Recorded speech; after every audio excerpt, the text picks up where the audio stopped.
Management Conference in Nairobi, obviously happening in Nairobi, and that also will be coming up in the course of this conversation today. And indeed, we also have reporters in Mombasa, Kisumu, and other areas across the country, and giving you a front row view as regards what is happening in the country. My name is John Jacob Curia. Our sign language interpreter this morning will be Baron Abuli. There was an interesting conversation happening this weekend, particularly on Friday, and brought together Nyanza professionals, and that is as regards the development of that region. Right now, I'm joined in studio by Ken Onditi, MBS, who is a member of the Nyanza Professionals Development Group, and is also a member director, Kenya National Chambers of Commerce and Industry, and also the chairperson of the Kenya Turkey Joint Business Council. Ken Onditi joins us this morning. Good morning, sir. Thank you. Good morning. How are you doing? I'm doing well. I hope your morning is good. No, it's good. It's good. Karibu sana. Asante. Probably to start us off in this conversation, let's speak about that meeting that you had with Cabinet Secretary Eliud Owalo, the CSICT. What was the conversation about? Yes, we held, not necessarily, it was not a meeting, but it was a dinner which professionals from Nyanza organized.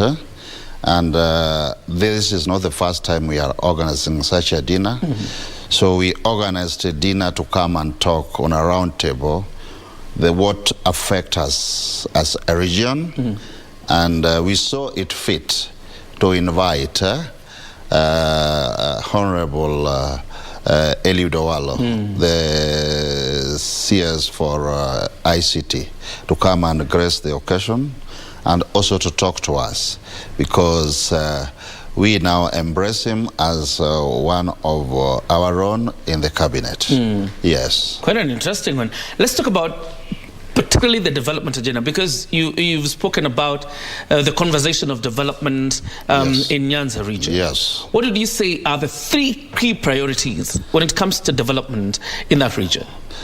Nyanza is, you well know, that is in western part of Kenya.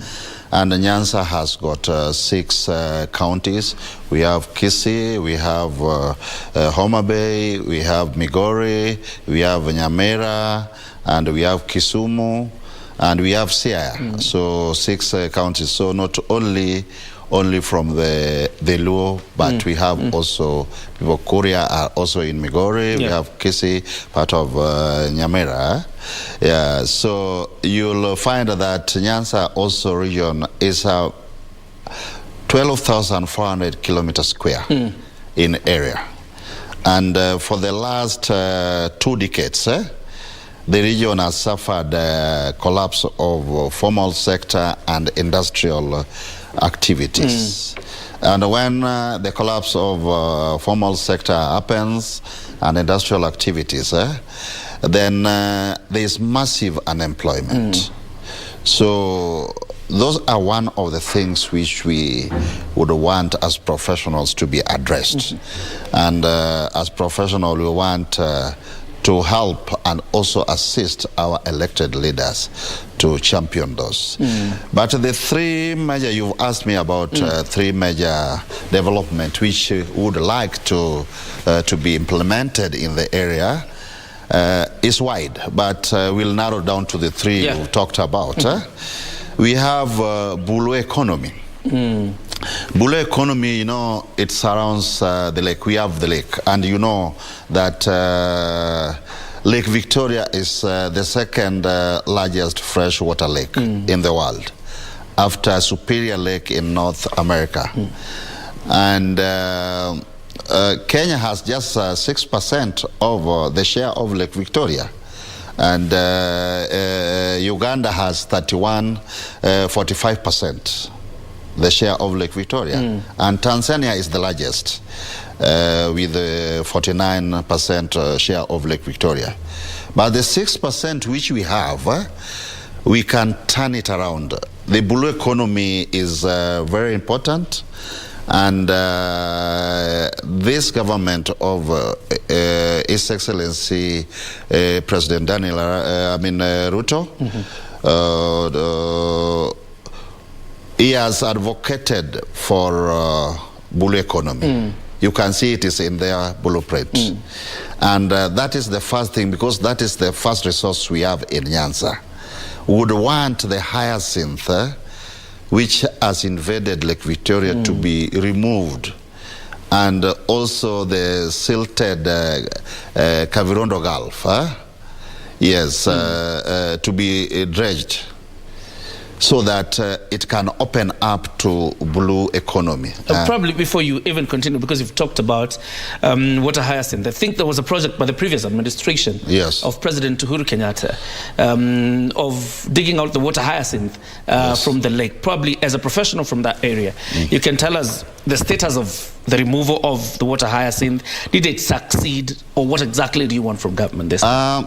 I don't have facts, but what I know that the previous government tried removing the water hyacinth, but it has been removed to a certain level. It has not succeeded 100%. And that is one of the things, as professionals, we would want this government of William Ruto to help us remove the water hyacinth. And also, when the hyacinth is removed, Lake Victoria will have a transportation. The transportation will resume. The opportunity will connect lake towns. We have lake towns like Musoma, Mwanza, and Bukoba. You know, we will connect. That's in Tanzania. That is Tanzania. And when that is done, then we'll have to move to those lake towns. And moving from one lake town to another, you know, it brings trades. The trade come in, the tourism come in, and also employment. And fishing is going to be one of the biggest when the hyacinth is removed, because now we can go to deep water fishing. And still on blue economy, we would like this government, to help professionals and to help our region, Nyanza region, to set up fish processing plant. We don't have fish processing plant. Maybe maybe sometimes back we had this individual small fish processing plant which is now not working because of hyacinth. We imagine we have fish processing plant in Thika and not in Nyanza, and we have the water there. So this is one of the blue economy issues which we want this government to help us. And you know, the blue economy can be revived if sufficiently resourced. And that is why we need the help of the government to help us in blue economy. And also, Kisumu County has tried a lot under Professor Anyang' Nyong'o leadership. By the way, Kisumu is now one of the cleanest city we have in Kenya. That's true. And that is true. And you can see, and it is going to be more clean again, because now we have two professors as the leaders there. The senator and Professor Anyang' Nyong'o as the governor, and also Professor Jienda as the senator. And you know, these are people who with a lot of vast knowledge, and Kisumu is going to be better, if better than what it is right now. And talking about the blue economy in Kisumu, we have what is called Kisumu Lakefront Development Corporation. This one was formed 2 years ago by Professor Anyang' Nyong'o, and it is going to change. It's going to be a game changer in the lake region, because it covers from Seme Beach to Dunga Beach, which is 40 kilometers apart around the lake. So around the lake, this Kisumu Lakefront Development Corporation, what do they want to do? What they want to do, they want to do economic environmental and social impact on our people. And how are they going to do this? They are going to do this by creating a master plan for the lakefront and also developing policy framework for investment. And you know, when there is an able environment for investment, you'll get investors from all over. And also to raise funds for the development of the region. And you'll find that when Lakefront Development Corporation do that 40-kilometer ring along the lake, between Seme Beach to Dunga Beach, they'll be trading between the inter-counties, they'll be trading between the small towns, there'll be also tourism fund, there'll be employment to our youth, hotel industries will emerge. Absolutely. And sporting activities will emerge. Marathon, which are being held in other countries along the lake, will also be held there. So it is a good idea which Professor Nyang' came up with, Kisumu Lakefront Development Corporation. These are just within the blue economy. So blue economy is very wide. Before you exit on that blue economy, let me cut you short just a bit to head to Hibak Sayed. There's an Internet Day function happening at Gigiri, and right now we're joined by Hibak Sayed. Hibak, good morning. You can probably give us an update on what is happening where you are. Hibak.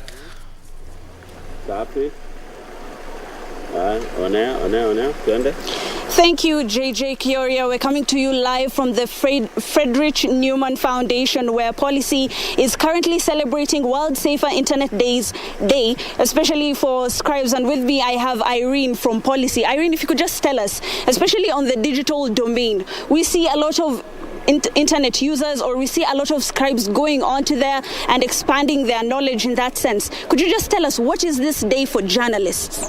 This wonderful day is commemorated every 7th February of every year since 2004. And actually, it's a clarion call for every citizen to understand what it is all about. But for journalists, specifically in Kenya and Uganda, as Policy, we were able to conduct a needs assessment to understand how you use the internet, you use digital tools, and use social media. And we found that there are so many wonderful things that many of you women journalists you use for. And some of the key findings, we found that it is important for women journalists in school, the curriculums to change to inform women journalists to understand the role of the internet in their lives. We also found that it is important for women journalists to organize, just as you have organized for your media houses, it's important to organize yourselves and report against the wonderful uses in which you use the internet for. This will promote safe usage for the internet for women and girls in Africa, and it will also promote the continuous usage of the internet, because as we know, the internet currently is being used for so many wonderful things such as education, economic empowerment, where you can be able to have a shop, a virtual e-commerce shop. So we also found that many media houses are giving room for journalists to engage digitally. Many of you have started launching your own podcasts in your own rights as individuals. You have empowered your communities using your podcast. We were able to find that beyond all these wonderful things that women journalists are doing in Kenya and in Uganda, there still remains a bit of a lag in terms of our policy guidelines. Our media houses don't have code of conduct that promote safe internet usage for women journalists and actually journalists themselves, in that when you are grieved for sharing news, which is public information, the harm comes to you online. And we found that it is important for some of the codes of conduct in your media houses to be updated to inform these new ways of working, and also to have national guidelines by the Media Council Association of Kenya and other institutions that really host you as journalists to really inform better policy guidelines and legislation that promote for safe internet usage. Yeah. Irene, maybe if we could just veer back to, or rather, if we could just concentrate on the journalistic aspect, especially women journalists and scribes. Could you just tell us, now that you've talked about policies and how they are not really adequate, what are some of the things that can be done by media houses and by the government in order to enhance this? Wow, thank you very much for that. The opportunities are beyond immeasurable. One, university-going media students should be able to start crafting a niche on reporting on issues to do with digital transformation in the different African countries. And for Kenya, as we know, our own president on 12th of December, he declared it the Tech Day. That is him showing full support and full support and just a clarion call for people to be able to support his digital agenda. He sees the power of technology in our lives. Therefore, students in media schools, journalists in media houses have a new niche or have a niche to continue to engaging in. And this is room for you to be able to explore so that you can be able to show the plight of women journalists themselves and the role that technology informs in their lives. Yeah. Thank you so much, Irene. And maybe if we could just talk about the fact that internet penetration is so high in Kenya at the moment, and maybe we could use these spaces in order to ensure that not only news, but media content can reach the people much faster. With me, I have another guest. If you could just tell us, considering the fact that journalists right now are going into the digital space, what are some of the things that can be done? And maybe introduce yourself. You're currently live on News Check KBC. Okay, my name is Grace Gidaiga. I convene KICTANET, that's the Kenya ICT Action Network. We are a multi-stakeholder platform that deals in ICT policy and regulation. Now, the question you have just raised, a day like today, a Safer Internet Day, we know it was set aside, of course, to celebrate, a safer internet for children and young people. But for women journalists, and even journalists generally, I think it's a very important day. One, for journalists to start engaging in safety issues. What are those safety issues online? Number two, the media has now converged with the internet. And so we find that media organizations also have digital channels. So what are those safety concerns that all journalists must be alert to? And there are many, there are issues of, changing your password every 3 months, having a strong password, that's a password that has symbols, that has numbers, that has capital letters, or coming up with a vernacular,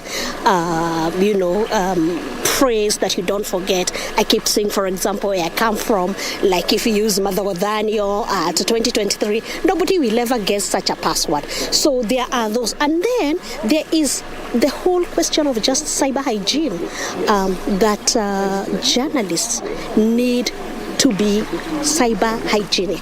What do we mean by that? It's the same thing we say when we tell you about your undergarments, that you keep them clean, you keep them away from people, and you want to ensure that you smell good. So it is the same thing that we are actually calling on journalists. Cyber hygiene, learn the practices, keep clean online, maintain digital safety. Digital literacy is very important, and that's what I'll call all journalists to do. Thank you so much. And we're even getting new concepts at this point. We're talking about cyber hygiene, and the matter has expanded not only to journalists but to Kenyans in general. If you could just tell us, cyber hygiene, what is cyber hygiene? And maybe if we can even shift and talk about policies that you could recommend in order to ensure that Kenya in general has safer internet. Hi, my name is Patience Nyange. I'm the Executive Director at the Association of Media Women in Kenya. I'm very happy to be part of this session today and to just engage with our women here who are journalists from the various media houses. We're talking about safer internet.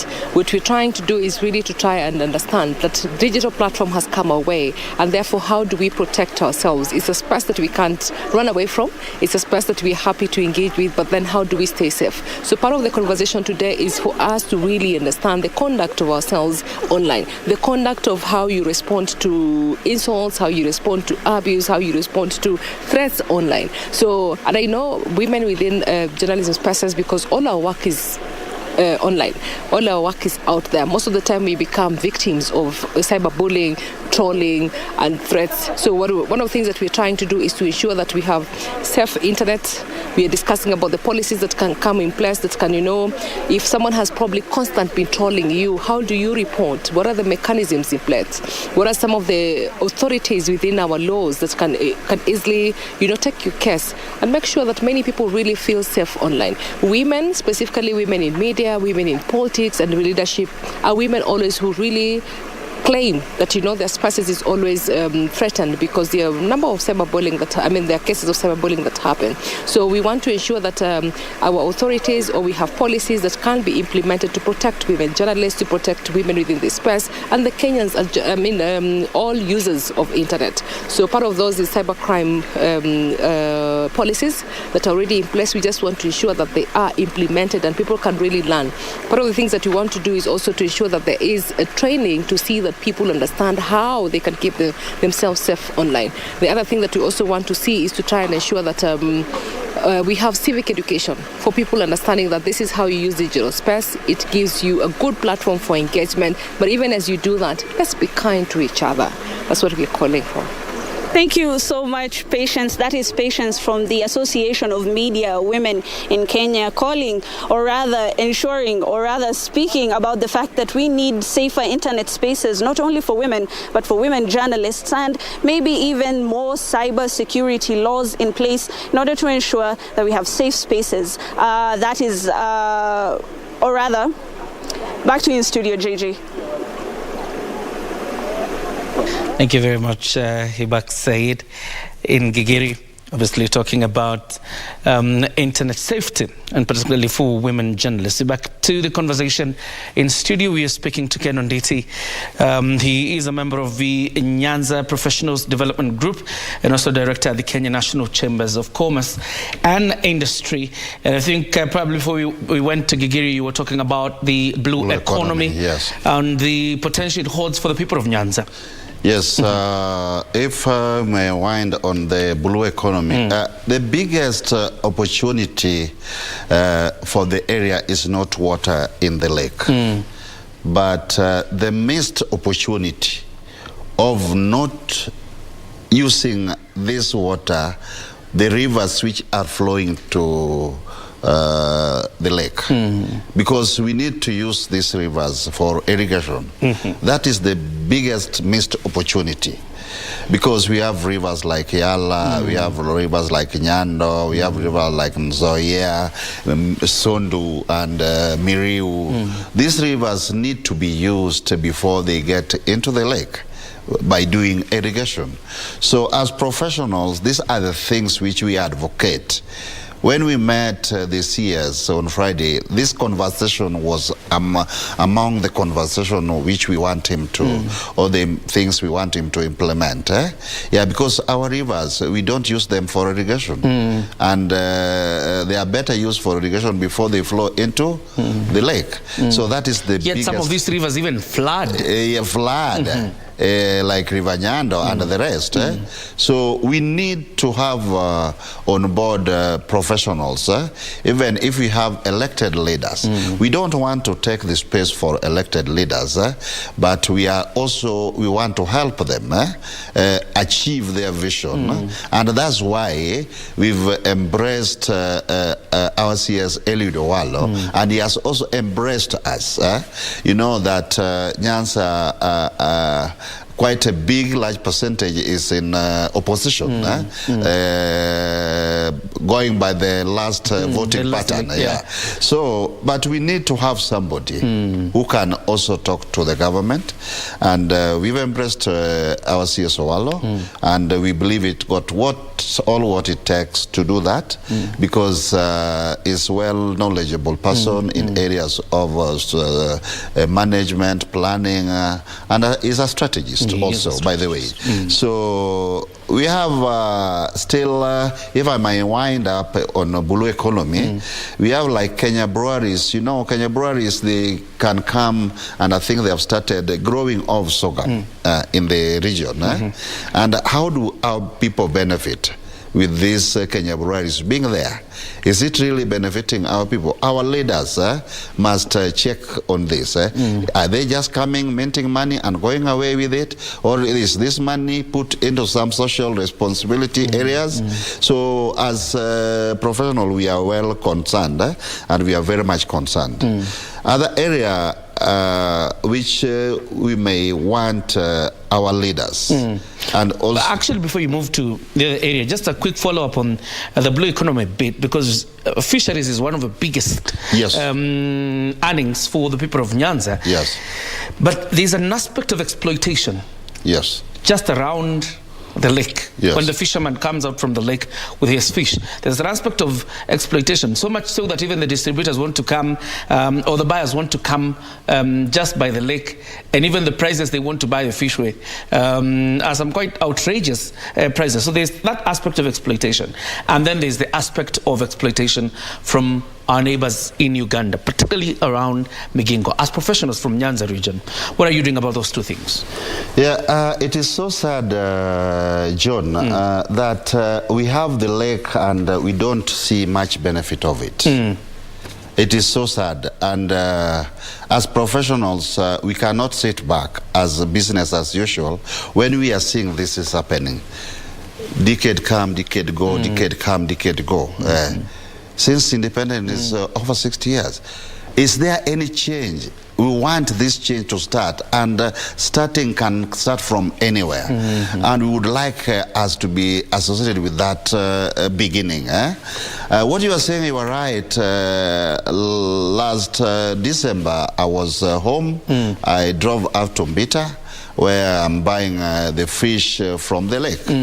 But you find that the people who are coming to buy this fish are not from the region. We don't have any problem. They bring money, but they don't bring enough money. Are you getting there? Because they come, they have got strategy of how they want this thing to be done. They come when now you are desperate, your fish is almost going bad, and then you give it at a throwaway price. Are you getting me? And also we don't have cold storage. So we are advocating for the cold storage. There is no fish which need to come from the lake and sold to the distributor and sold or sold to any other person directly. What are we advocating? We are advocating as professionals. We want to have SACCOs. Yeah, SACCOs help a lot. We want to have SACCOs along the beach. We have got so many beaches. Each and every beach will be maintained by a SACCO. And we are going to go out also talk to our governors, talk to our elected leaders. At the same time, we want to talk to national government to help us achieve this. When we have the SACCOs, with your fish from the lake, you sell it to the SACCO. The SACCO has got cold storage and can store it and can sell it at the price which is standard. So one price can come from Semi Beach to Dunga Beach, or from Semi Beach up to Homa Bay. Yeah.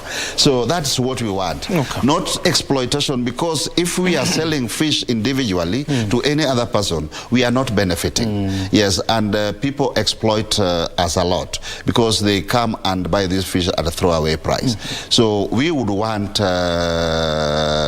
the government through our CSO law to help us make sure that we have fish processing plant, one in Kisumu, one in Homa Bay, one in Siaya, and cold storage. And we want also, because in our professional group, we have, if you saw the caliber of people who are in that dinner from Moluonyans, Yes. they are experts in their own fields. And they have got all what it takes to advise our elected leaders. We don't want to take the space of elected leaders. We don't want to play politics, but we want to help the elected leaders achieve their vision. So that's why we are coming in. We've got insurance guru in these committees and a group. We've got bankers and non-bankers.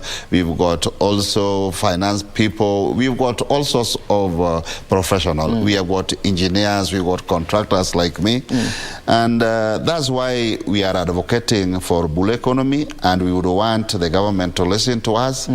It should not be used business as usual. because we need to change that around. All right. Yeah. Now, the second priority. The second priority is agriculture. You see, sometimes back in Nyanza, we were growing cotton. Cotton is no longer grown there. And we had Kikomi, Kisumu cotton mills. It collapsed. That's why I started by saying that in the last 2 decades, the industrialization or industries have collapsed in Nyanza. And we would want this to be changed, to be turned around. It is never too late to revive cotton farming, because we believe that with the help of the government, we can get proper seeds, we can get extensions officers who can be helping the farmers. The farmers can be, their land can be tilted or plowed, even if they don't have the money, because what makes us not do this is resources. You have the land, you don't have money to buy the to tilt it, you don't have money to weed it, you don't have the money to buy fertilizer, you don't have money to plant and even to harvest. So if government comes in and to help us on these areas, you'll find that cotton growing will start. Yes. And then this is what this group of professionals from Nyanza are advocating. Hold that thought. Yes. And then we have... Hold on, just hold on a bit. We want to head over to Serena Hotel. There's that function that I told you about, the Sustainable Waste Management event. Currently speaking is Francis Chwanya of the National Environment Management Authority, that is NEMA. There you go. Condition of the asbestos material. If the asbestos roofing is in good condition, if it hasn't deteriorated, please leave it as it is. You can only help it by probably applying a coat of paint, because what is dangerous in asbestos is when it is too old and starts to crack, and then the fibers are released, and then that can be dangerous. That is what causes, those respiratory ailments. If it is in good condition, leave it there. But if you just don't want to see it, then do an environmental impact assessment, have a contractor licensed by the NCA, remove it, have them wrapped, and have them disposed by a licensed asbestos transporter who operates a landfill. Or if you intend to do an on-site burial, then you must do what is called a hydrogeological survey. That is so that we know how deep the water table is. Then you line it, you wrap, you seal, and it remains an asbestos grave. Then you can re-roof with new material. Okay? There was a question from Ezekiel on the national color coding system. The Act says that NEMA, in consultation with the county governments, shall develop a national, the keyword there is national, color coding system. So this shall be applicable across the country. And it has to be a document owned by, it has to be a color coding system owned by NEMA and the county governments together. And that will also be in the model county sustainable waste management legislation, which then is required to be adopted by all counties. So all those of 2015 obviously are obsolete. They will have to go by the new model that is being developed now. All right?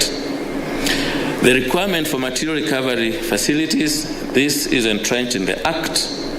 Their design, their location, their requirements, the numbers shall be determined by the county governments, and they will have to do environmental impact assessments for them.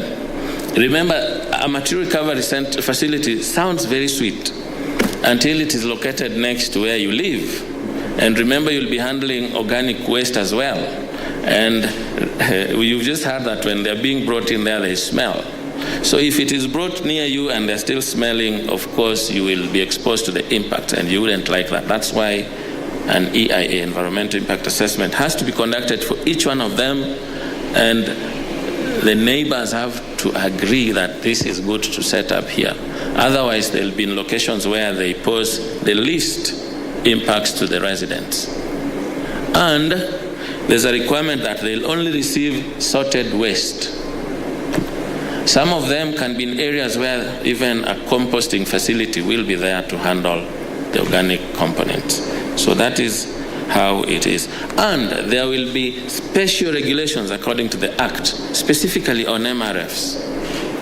So during that time, please also engage so that you give your input on what components should be there and their locations and whatever activities will be going on in there. That's so far what there is. Charles, you said there's lack of communication from NEMA, particularly on complaints. Yes, this is a complaint I've had before. We have an incident management section. And the challenge, they say, is that they receive all manner of complaints, including those that were constitutionally devolved. And so when you call and they tell you, unfortunately, this one now is a county government function, please, here is the contact of the person to talk to at the county. The response we get is that... All right, Francis Chwanya, the head of waste management at NEMA, speaking at that event of a sustainable waste management. Quite an interesting conversation there, bearing in mind that the country continues to suffer from the effects of climate change. And of course, green gas emissions is one of the biggest problems. We're back in studio again with a conversation with Ken Onditi. We're talking about the development of the Nyanza region. You were talking about cotton, and I remember when the president was in Homa Bay, the first time he came, when he was after inauguration, and then even the second round that he was there, he really spoke passionately about the revival of a cotton industry in the counties of Nyanza. Yes, that's right. And I would like also to take this opportunity to thank the president for coming to Homa Bay, because he came to Homa Bay exactly 18 days after his swearing in.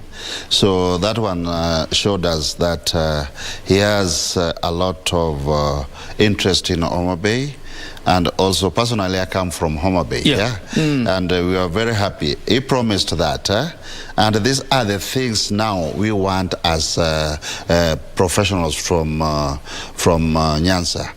We make sure that it happens, and we need to help the president. We need to help our leaders to achieve this. You know, the professionals don't play politics, but we want to make sure that these things happen. So cotton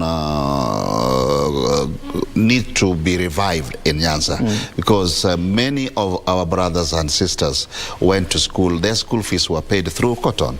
Now, why can we not have proper rice mill?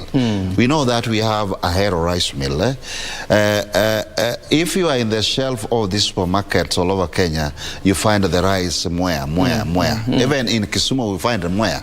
I would like to see a situation whereby in Nairobi, I buy a Hero rice in the supermarket. So we need to engage our leaders, and we want to find out why is a Hero rice irrigation is not doing, or a Hero rice mill is not doing well. And we have also even Lake Basin Development Authority. They have got also rice mill, but it is not distributed beyond the region. Would like to know why. So these are areas whereby we would want the president, also the government, to help us achieve. As individuals or the county alone, we cannot. Yeah, those are the areas. And then the fishing activity is enormous. And fishing is the ready resource we have, the raw material which we have. We need to do value addition.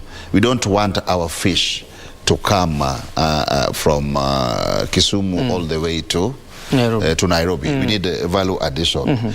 So in agriculture still we have dairy farming, which is not doing very well in our region, but we are also embarking on the mission why it is not doing well.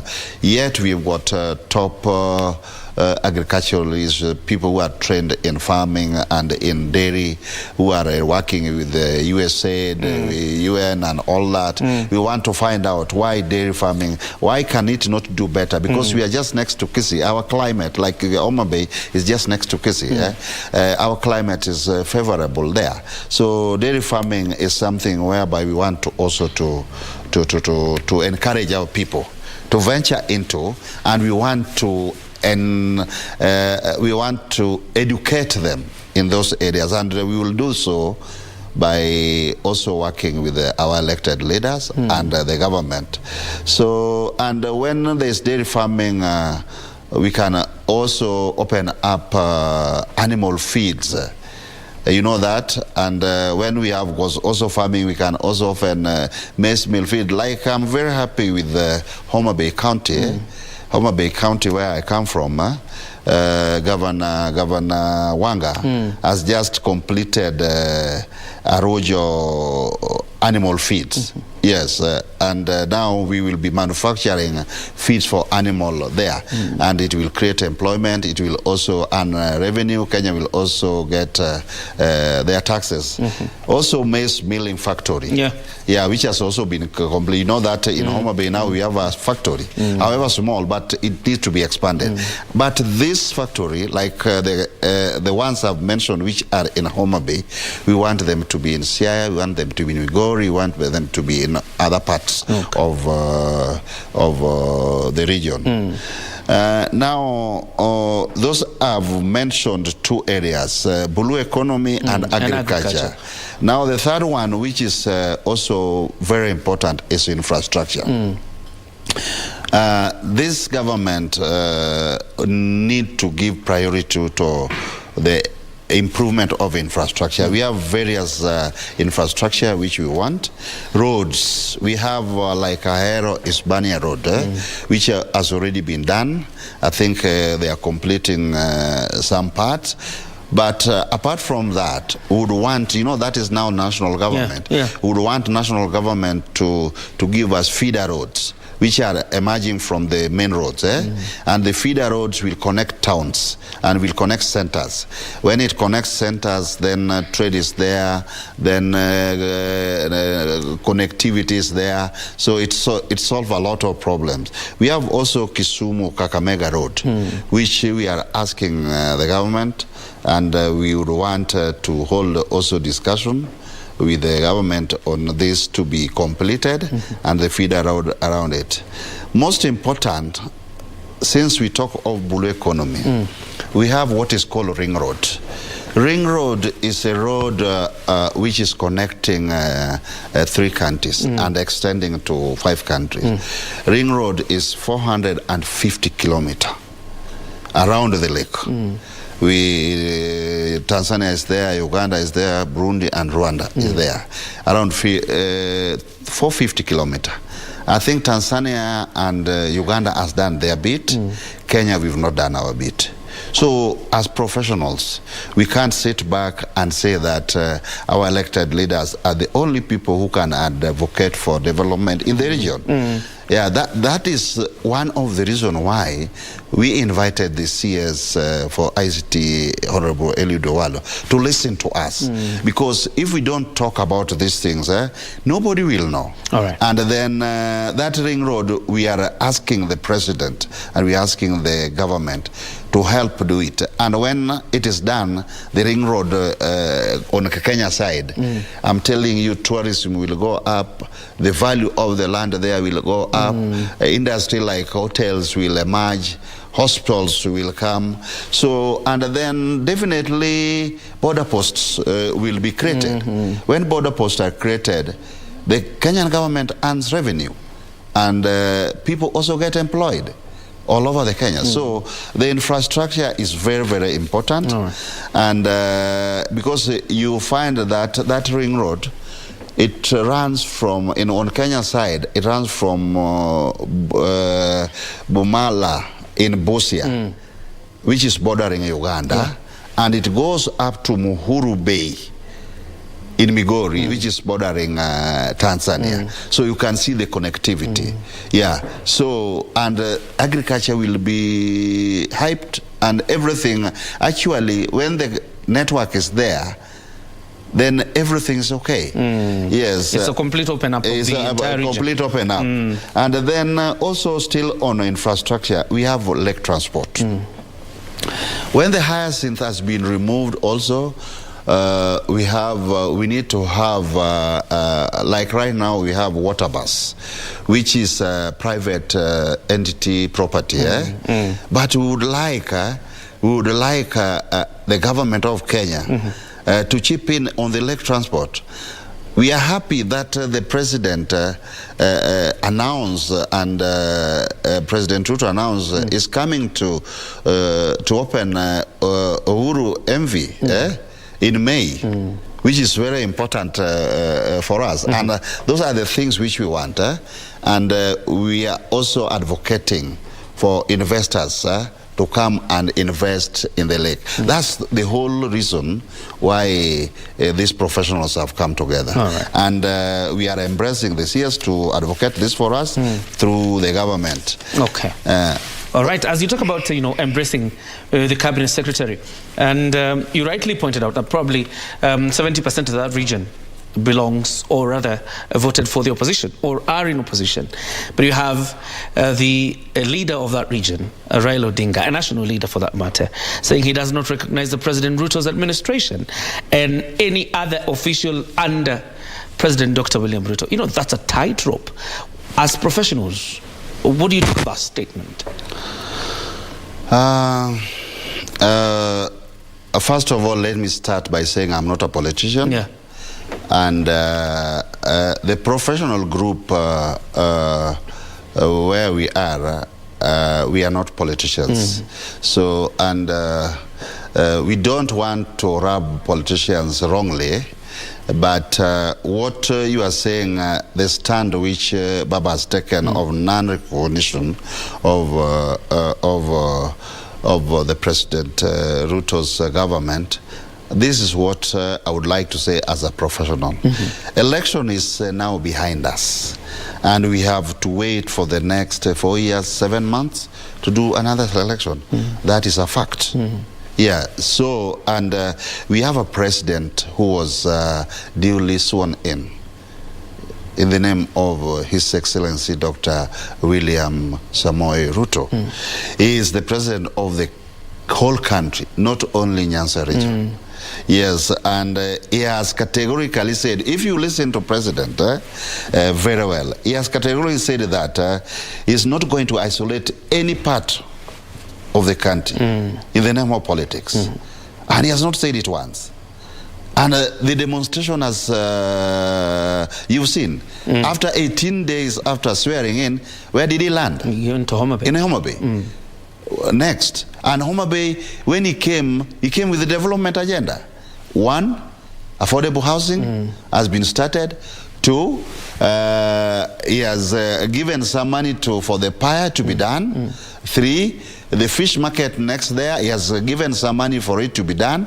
He also promised our governor to complete the stadium, which was started by the former governor and is now being completed by the governor Gladys Wanga. He promised to do something about it. And there is going to be 2,000 houses, affordable housing. And when he came there, not even when he came there, he has been saying it, the locals are the people who are going to benefit. The raw materials or what is needed for this construction, contractors will come from local. So we are going to benefit big time. So is the president of the country. Is not the president of Nyanza only. We, the professionals, support his development agenda, and we recognize him as the professor, as the president, because he has proven that even if you voted for him or you didn't vote for him, then he has proven people wrong. And we would not want him to change despite the politics going on. Because let politicians do their bit. They are very good in doing their bit. But as professionals, we also want to do our bit. You also want to do your bit. So that stand constitutionally does not deter development in Nyanza. Unless the government of the day decided to do so. Yes. Quite interesting, because you've spoken about that trip, and you remember just like about a month ago, the president was in nearly all counties in Nyanza and actually met all leaders from Luo Nyanza counties.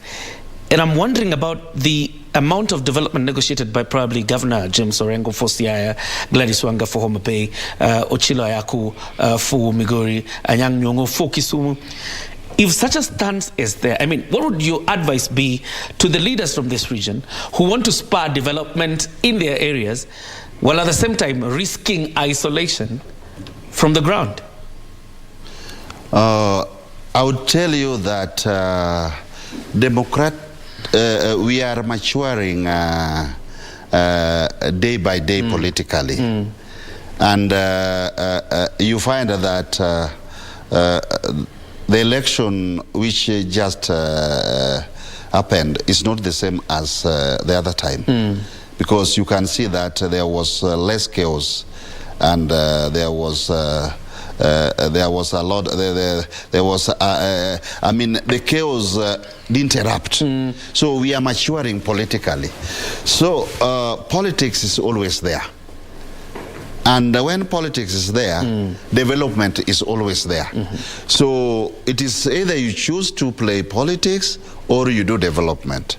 But what you are saying, I'm not in a position to advise them, but just to give you the stand of the professionals. The stand of the professional is that we want development. Our people know what they want. And our people know the difference between politics and development as at now. Because this is the government which is there. If we want development, then we'll better work with this government of the day. Yeah, so the advice, let me tell in a polite way, let them read the mood of the people and let them learn from what people want. Yes. That is very important. Yes. The role of professionals, because it is important that we speak about that. Like you rightly point out, politics will be politics. Yes. What is the role of professionals in guiding their people or representative communities on what priorities ought to be? Okay. The professionals, as you know that, and I've told you that we are not in active politics, but we associate with the people who play politics. Yeah, so our role is the transformation of the region, both, I mean, economically, socially, and environmentally. That is a main role which we would want to do. But somebody can argue that this has been done before. But we would want to say that the position, the gap which we've seen, and the void which is there, we want to sensitize our people on development matters in our region. And then also benchmark for our people from other regions, also in terms of development. Also, we want to tell our people the importance of working with an elected government. And we want also, in terms of education, to support the needy, bright student who wants to further their studies. And this group of professionals, we are encouraging local investments and also people from diaspora to come and invest in the region. That too will be our main aim, but it is us who can do it as professionals, because we have our other professional in other parts of Kenya and who come from the region. We have professional in diaspora, so as we can talk to them and tell them and encourage them to invest in the region. We also want to sensitize our people of the availability opportunities both in government and private sector. You know, there are a lot of opportunity in government. But if there is no information flowing, how people will not know. We have got scholarship, we've got training, we've got employment, both in private and in government. So this group is just to sensitize our people. Because people who have left school, who have left colleges, they don't have that capability of knowing too much, but it is us. Also, we want to help and identify and advise on short and long-term projects and lobby with the government on their implementation. Yes. It is very important. Yes. Talking about representation, because you pointed that out, some of the opportunities that exist within government. A quick one for you. Do the people of Nyanza feel ably represented in government? Let me take this opportunity to thank the President for appointing CS Owalo to be the CS for ICT, and also appointing Dr. Raymond Omolo, the PS for Interior, and also Kombudo for the PS Trade. Let me thank him for that. And it is an honor, but it is not enough. Okay. That's the feeling of professionals.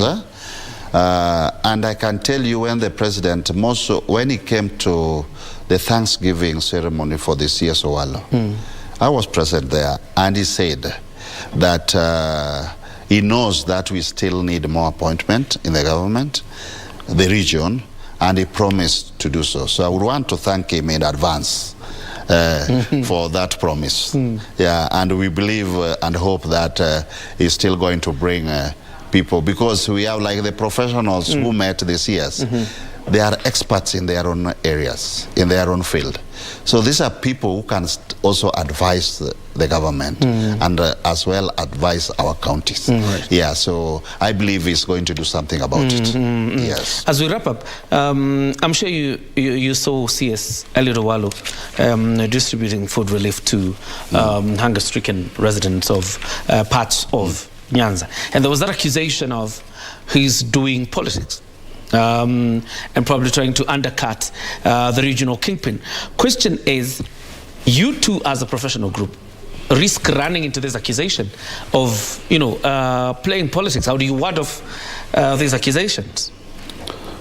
Let me start with CS Owalo distributing food. You see, the CS Owalo is an appointee of the government and the President. There is no way CS Owalo would wake up one morning and start distributing food to Luo Nyanza without the blessing of the President, without some directives. And in that position, he is going to do what the President directs him to do. Yeah, so, and I believe these are the executive directives which he follows. So him is a civil servant, is a worker for the President. So you can't accuse him of doing the politics, because President can't send him anywhere. Coming to people accusing the professionals as politicians, categorically, I want to tell you that we'll be accused, because politicians don't like people who are doing what they are supposed to do. And the politicians don't like people are enlightening people on the areas they are not supposed to. Because politicians are there for survival. But us as professionals, we are there for development. So we don't want to enter into politics, but we also respect our elected leaders, because we see this development which we want to advocate for, or which we are advocating for. We must also embrace them and also liaise with them. So we are not in politics. We are not in politics. Like, okay, me, I'm an entrepreneur, I'm a contractor, and director at Chamber of Commerce, and I don't think I'll enter into politics. You have no interest? I have no interest in being a politician. Yes, if I wanted, I would have been. Yeah, but not now. So as professionals, we are concerned with uplifting the economic, social, and environmental welfare of our people in that region. We don't have to do politics. So let no politician view us as politicians. I know many politicians will not be happy. But you saw the caliber of people who are there. These are people who can advise even the government on areas. Yeah, like we had, for example, we had the former Auditor General. Edward Ouko. Edward Ouko was there. Is among our professionals. And Edward Ouko is the chairman of Lake Kisumu Lakefront Development Corporation. Yes, we had insurance gurus there. We had renowned bankers there. Yeah, and we had also even advisors who are advising Jacom sometimes back. Yeah, so they have come, and that is why this group has been formed.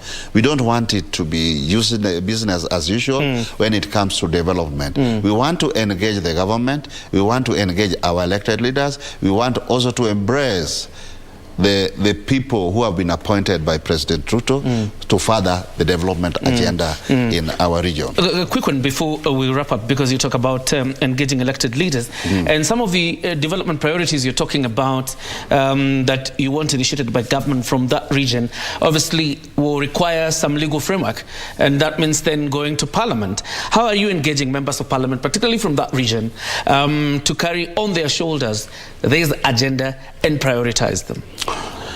That's why we've said that we need to respect the elected leaders. We don't want to do their bit, and we are also doing our bit because we've seen that gap. I would want to tell you, like Tom Mboya University College.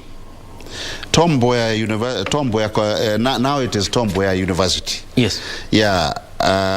What Governor Awiti did when he was in the office, he called professionals. I was among them. Professor Kerr was there. Professor Moy was there. And Professor Odhiambo was there. He called the professionals and told the professionals, I would want the university to be started in Homa Bay. And then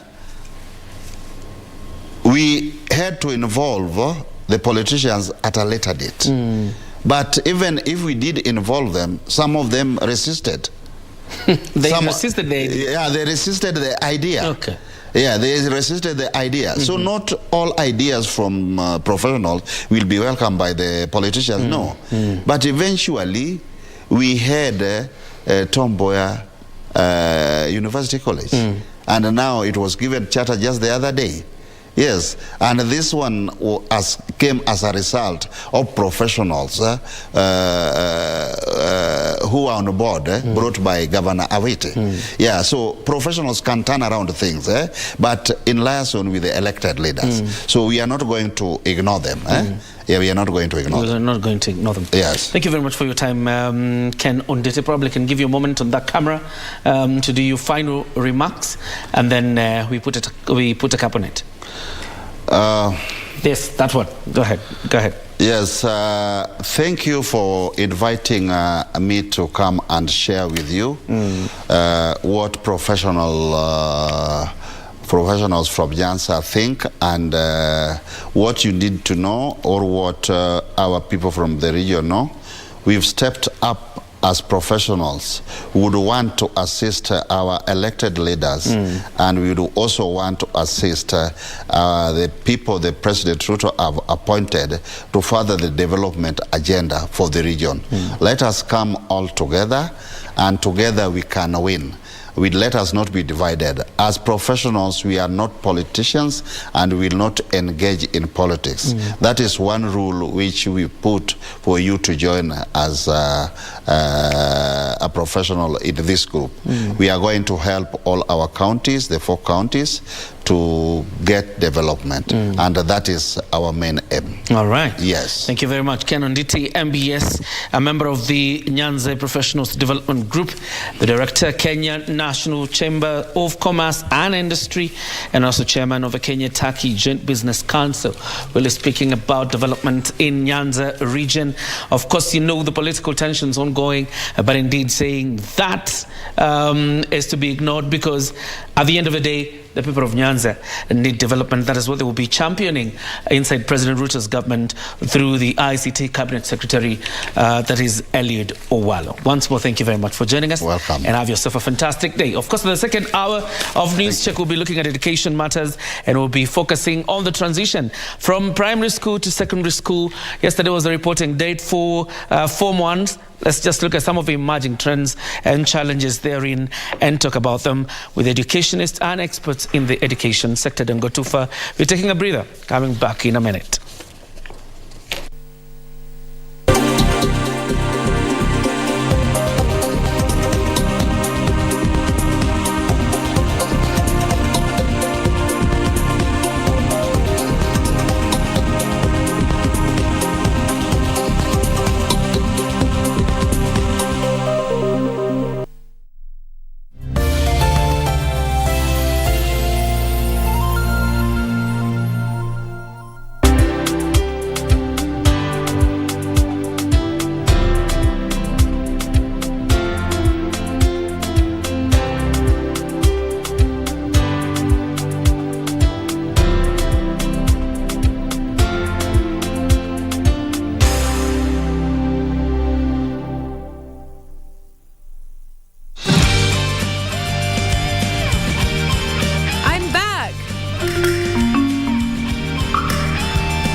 If you're back, then you join us. Yeah, join us. Come and join us. Isn't this supposed to be a meal to celebrate my new job? Why would you start eating without me?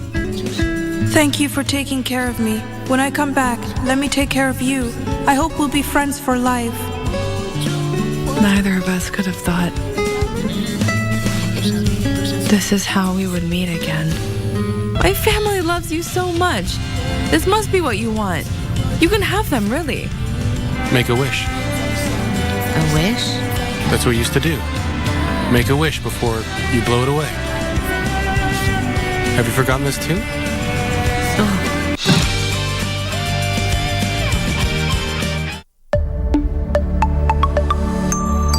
Copy. Eh?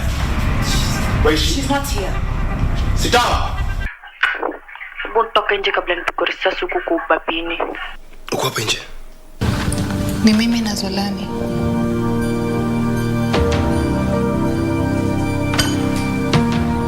If we don't, tutakulipa double. Hello? Okay, thank you about it. Thank you. Melissa yuko capable. Ni wewe utaki kumpa chance ya kugrow. Yani, umechagua Melissa over our years together. Goodbye, Gabriel.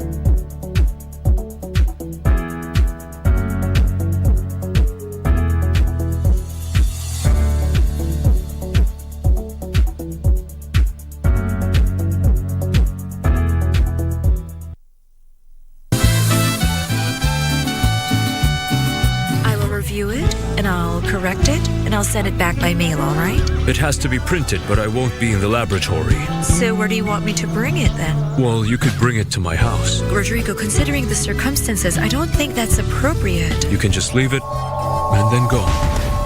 And tell that veterinarian to come here. I want to see him. What do you want with him?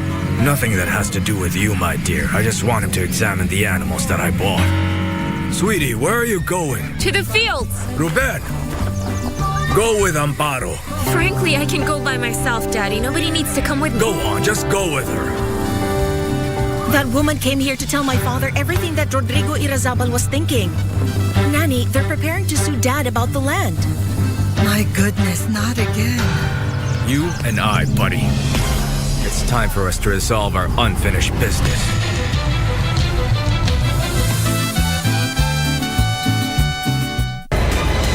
It's the third round of the DFB Pokal, a mini Revere derby in the DFB Cup. Yusufa Mukoko!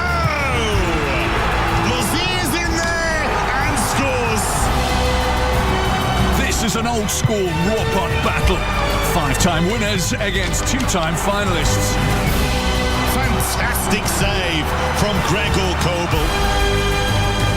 The raw pot battle, only one can go through.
Where is she? She's not here. Sit down. Buntoka nje kabla nitukorisa suku kubabini.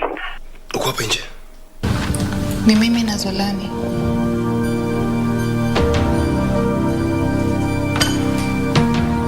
If we don't, tutakulipa double. Hello? Okay, thank you about it. Thank you. Melissa yuko capable. Ni wewe utaki kumpa chance ya kugrow. Yani, umechagua Melissa over our years together. Goodbye, Gabriel.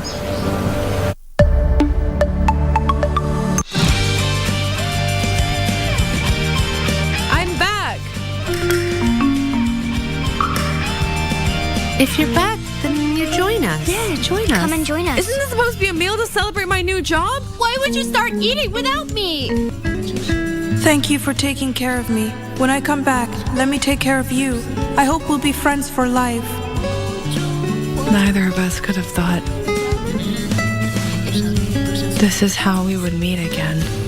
My family loves you so much. This must be what you want. You can have them, really. Make a wish. A wish? That's what we used to do. Make a wish before you blow it away. Have you forgotten this too?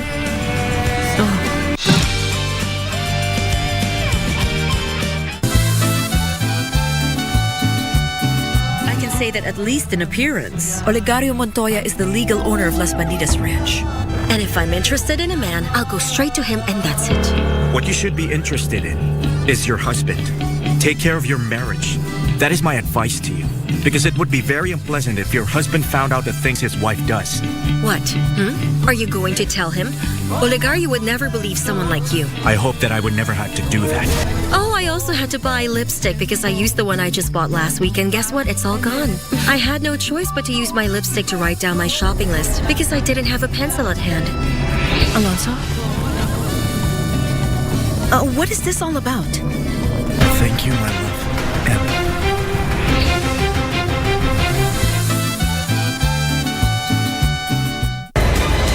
It's the third round of the DFB Pokal, a mini Revere derby in the DFB Cup. Yusufu Coco!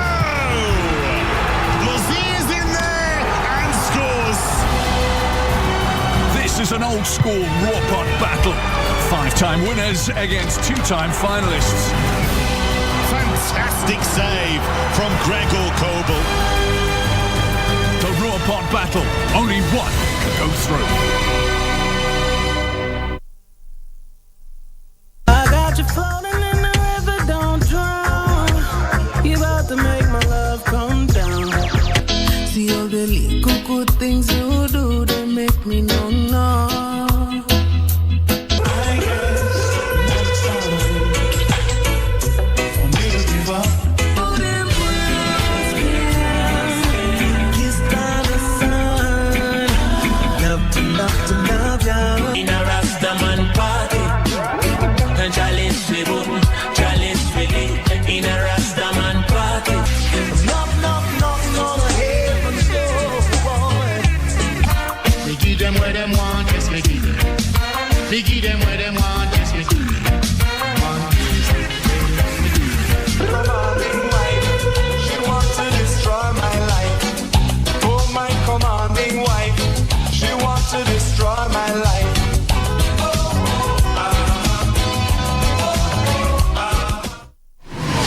Log on to the KBC website at www.kbc.co.ke to get the latest breaking news, entertainment, sports, politics, lifestyle or business trends from Kenya and around the world.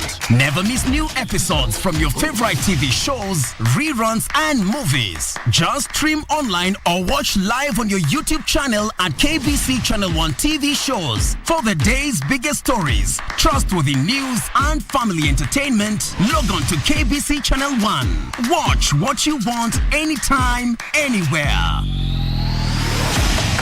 At KBC Channel 1, we put people at the heart of events with our captivating weekly news features. Every day, we are breaking new grounds with informative, entertaining, and inspiring human interest stories. On Mondays, 9 p.m., we have The Cabinets. Tuesday, 9 p.m., we get inside the barracks for military tales. We delve in the world of cinemas and theater each Wednesday night. For the young and industrious, make a date with us every Thursday at 9 p.m. Fridays are dedicated for my culture. On Saturdays, we go back in time for history in perspective. And on Sundays, we get to know the process of how things are done and made. KBC Channel 1 News features a whole lot of wonderful viewing experience.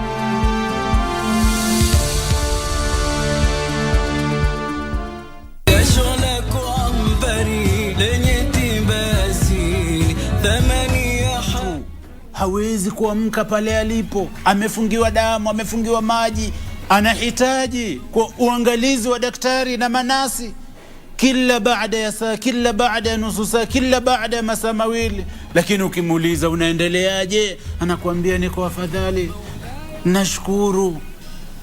Mbona wewe usimshukuru Allah subhanahu wa ta'ala kwa afya ambayo uko nayo? Uamka wewe, unaenda katika shughuli zako, unaenda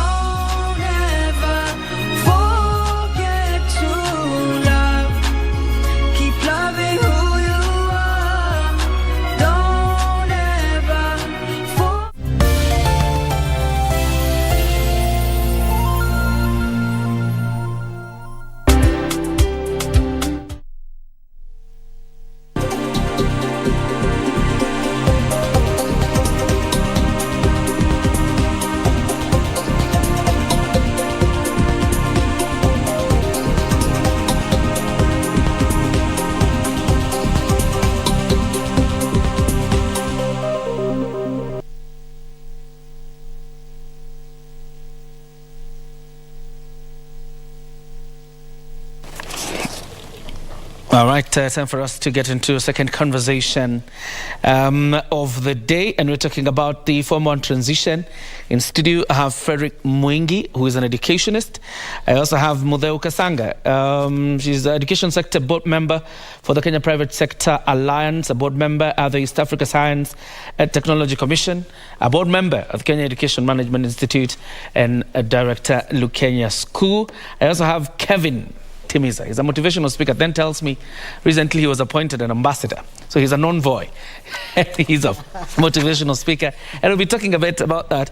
I think probably to the close of our program, we'll talk about the Real Men's Conference, because there has been much touted the Real Men's Conference. And it appears like Kevin has managed to make one that is going to happen this weekend, probably before Valentine's Day, and probably men will be better and wiser, right? I'm wondering why you have not registered. If you're a man enough, you have to go online and register, man. And our main conference is open even for the women. Kevin. We'll talk about that as we near a close of this program. But probably to start us up, let me start with you, Mutheu. Just the rate of takeoff for the Form 1 transition. Like you rightly pointed, is a second last cohort. How do you rate the reporting yesterday? Pretty impressive. Day one yesterday was day one. Of course, we'll be seeing a lot of this week being taken up by the Form 1 intake. The last 5-7 years, we've been seeing how the 100% transition policy has literally mopped up and ensured as many children, can access the schools that they have been allocated to. So that in itself has also had a knock-on effect on the numbers that attend school and the pressure that the government has to keep building infrastructure for these schools so that we can accommodate all our children. This year we are transitioning 1.2 million. Yeah. Yes, biggest. Very big number. Biggest number in the history, and this will every year will keep being the biggest number, because our population, of course, is growing. So in itself, it is a feat of an achievement. It is an achievement. It is really an achievement. And the fact that the government sort of insists that that place for every child is there for that child. And we seem to have succeeded as a country in ensuring that every child ends up where they have been allocated. That in itself is worth celebrating. Yes. As we talk about the record number, Fred, because there are those who are saying there is a constraint of resources. When you look at the number, 1.2 million, there are those who say some schools will end up congested, or there will be a strain of resources with this number. Yeah, I think that is quite true because as Madam Mutheu puts it, their government is out to ensure that each one of the learners that go through the primary education up to class 8 transits to the secondary school education. And unlike before, when it was in the hands of the parents to choose or to decide whether their child is to go to school, I mean, this time around the pressure is on everyone, the stakeholders, the parents, the chiefs, everyone, that all the children that complete standard 8, whether they did very well or whether they did not do very well, it should be 100% transition. And you can tell the government is putting a lot of effort towards that direction. I mean, the other time, this time as we are admitting even the junior secondary, we are seeing the government requiring, or the Ministry of Education requiring, that we communicate the numbers that we admit in our schools, because they want to be sure that if it's 1.2, is that particular number full in school. So there's going to be, as you say, strain of resources, and actually it's being experienced because now schools have to intake more than the normal number, given that now we have to achieve this particular target. The government now has also a duty now to ensure that they actually employ more teachers, construct more rooms, because you will find that in some schools, some classes might actually take a huge number than the normal number that is expected. So, true, there is going to be strain on resources, but the government, as they say, is equal to the task. Absolutely. Yeah. Kevin, as you talk about a wholesome student who is being received in a secondary school, obviously this is a new environment, and again, new expectations. They just did the exam the other day, the results were out, and then all of a sudden now there's a new expectation on them. How do they cope? That's a very good question. and also I think before even we answer the question on how do they cope, we need to address the real issues. If you find yourself in a ditch, the wisest thing is to stop digging. And the challenges around our education sector, I've been in Kenya, been brought up in this country from Meru, and I relate so much even with our president. I wore my first good pair of shoes when I was going to high school, and we used to have Sunday best and all that. But the question is this: there is a problem, which is a good one, with our education system. We moved from the 844 now to the CBC, and one of the biggest challenges is even those who are supposed to teach CBC, they have agreed. I remember, like in Meru, my sister, her 2 children, we went to move the kids from one school to a public school. It was a private school to a public school, because the private school, you are paying so much money, but when you compare with the actual CBC that is being taught in public school, totally the children even do not understand the issue of the CBC. Personally, I've also been a victim. At Juja, I took my kids to a private school that I thought, this school, we were paying a lot of money, international curriculum. I wanted them to do the international curriculum and all that, but to do the foundation with the 844. But I realized if I put my son, Wisdom, who is now in school at Juja, the school he was in, I put him with someone in this, even a lower grade, in a public school at Juja, the other child was even better in terms of the knowledge and all that. And apparently, my child knew all the types of foods, all the types of pizzas, all the types of best places to tour. So the biggest problem is this. Even as we address the issue of transition, the elephant in the room is why. If we don't address that, if you ask the ministry today, and I want to pose this one as a challenge, when I was in school, primary school, my primary school teacher back in Meru, Pale Kadhigu Primary School, I was with our Senator Kadhuri Muronge the other day and I was challenging him. My primary school teacher told me I'm below average. And it's true, I was below average according to those standards. And I had to repeat class 3 so that I would become top 10. We could repeat a class so that we become number 1 or number 2. And that thing followed me even to high school. I was among in 01, when we introduced 5 subjects in high school, I was among the pioneer class, and I scored 231 marks out of 500. That means for sure I was below average. So even, I wanted to say that. Even going to school, according to their standards, even going to school, high school, I remember I went to a school where I was not invited in that school. My mother went to ask for me whether I can be admitted because I never qualified. And in Form 1, I got mathematics, I got 59%. Remember, this is plus minus. No, there is no trying. Plus minus, those are integers. Wait for the second time, you get the real stuff. When we started the real stuff, I moved from 59 to 17%. So I don't know what 17% is. That is, so the point is, my biggest question is this. As we take our children, we have the 1.2 million school kids that are transitioning. My biggest question is this. We are taking them to go and do what? We are taking them to a system 1 that does not develop the student. Based on the grades I was getting, I had been written off. And then I got into gangsters. In Form 1, nilikuwa nakatia mademu wa Form 4. I was in Form 1, my girlfriend was the head girl. In case you needed a girlfriend and you did not know the words to use, you talk to me, I'll give you the words, or you tell me to approach a girl for you and bring you. And as in, I'm showing you, because the system showed if you don't perform well, then you are nobody then. I remember I wanted to become a bus driver like Mr. Kamau because the teacher told me, based on the grades you are getting, you should be a Mr. Kamau or a policeman. As in, That is the thing that we need to change. Until towards the end of Form 1, I thank God for my school, Tiga High School, and our principal then, Mr. Genson Gitonga, and the CU patron, Mr. Nchunge. I started even saving punk. You remember the punk? In the Form pushback. In Form 1. You were a first term 1. And no, that is nothing. I remember one day we were given a punishment to do a pit latrine, a compost pit, 5 feet.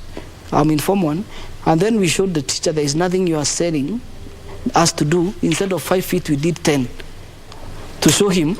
And then, as in all those things, the class prefect was my best friend, Mr. Kibaki. I know he's watching. And he could, as in, I could be written as a noisemaker even before I speak. One day in the list of noisemakers, they read the noisemakers and I was absent.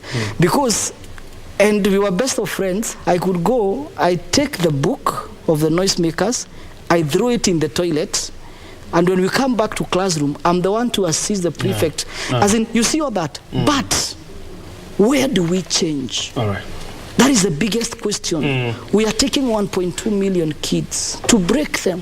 Teachers, what are you doing? You don't understand the CBC. That is the honest truth. All right. Let me cut you short so that I bring in Model, because the critical question he raises is on the why. Capturing. I think I picked up that the education system as it is right now is not able to find the strengths in a child. That's what I have gleaned. And he gives his own personal example where, look at him today. Is this something that could have been nurtured through the education system rather than him struggling possibly? I don't know. After now, Form 1, yes, tag, yes, but I don't know after that. I'll tell you what after happened. that, yeah. Yes. And that's, I think that's where we lose it in Kenya, and that's why perhaps this change we are going through is so necessary. Time and time again, and I think on your show I've mentioned it here. Even as you say, the weak children. We have no genius in Kenya. You want to tell me 52 million people or 49 million people from independence, we don't have genius? But the teachers have shown them, if you don't get an A, not even poor. that. You find people making helicopters in the village and they dropped out of school. Not in Kenya. In Kenya, you find them making with Mabati. Where? Yes, Where? yes. This is a fact. Our education system throws out the best. So because you never got an A, you are thrown out and because to make your own most helicopter. people who are brilliant at something sometimes might have a special need. So the system does not cater for you. It is meant for those who can pass in maths. It is meant for those who can pass in English. Sciences. You have to do a humanity. You cannot excel in the one thing that you are good at. And me, I have been part of the CBC journey right from the beginning. And this is what I think I see in CBC now. And he has a point. We are seeing more creativity in public schools. And I think KICD and a few other agencies can actually confirm this. And this is because, you know, with CBC, we are saying use locally available materials. In most private schools, we are rushing to the shops to buy materials rather than putting our minds to work to use locally available materials. And when you look at some of the project work that is coming out of public schools, it's absolutely, truly fantastic. Yeah, I got shared online. Somebody shared with me a picture from somewhere in Mwala. A child who had made a model, a grade 6 child, who had made a model house that was so beautiful. It looked like an architect's model. Standard 6. Grade 6, sorry.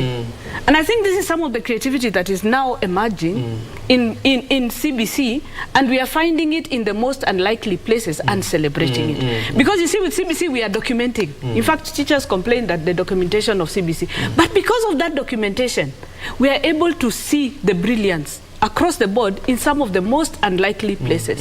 So unlike 844, where private schools could shine because of KCPE marks, CBC, we are seeing public schools emerging, and we're seeing these kids shining. For me, as a private school person, I look at it as a challenge. And I'm telling, for instance, in my own team, staki kuona shopping list. We live in an environment. Make do with what is in the environment. Let the children think, because after all, we live in a modern world. We are talking recycling, we are talking reusing, we are talking climate change. We are talking, how else if we are not able to make the best out of what is already in the market? So in some urban schools, like he says, we are seeing some brilliant reuse. finding schools like in Kibra and doing fantastic things with agriculture with very minimal resourcing, reusing bottles, reusing sacks, stacked farming and whatnot. And you're seeing small, important changes happening in their own families as a result. You know, you can't wait to see the big picture as CBC progresses.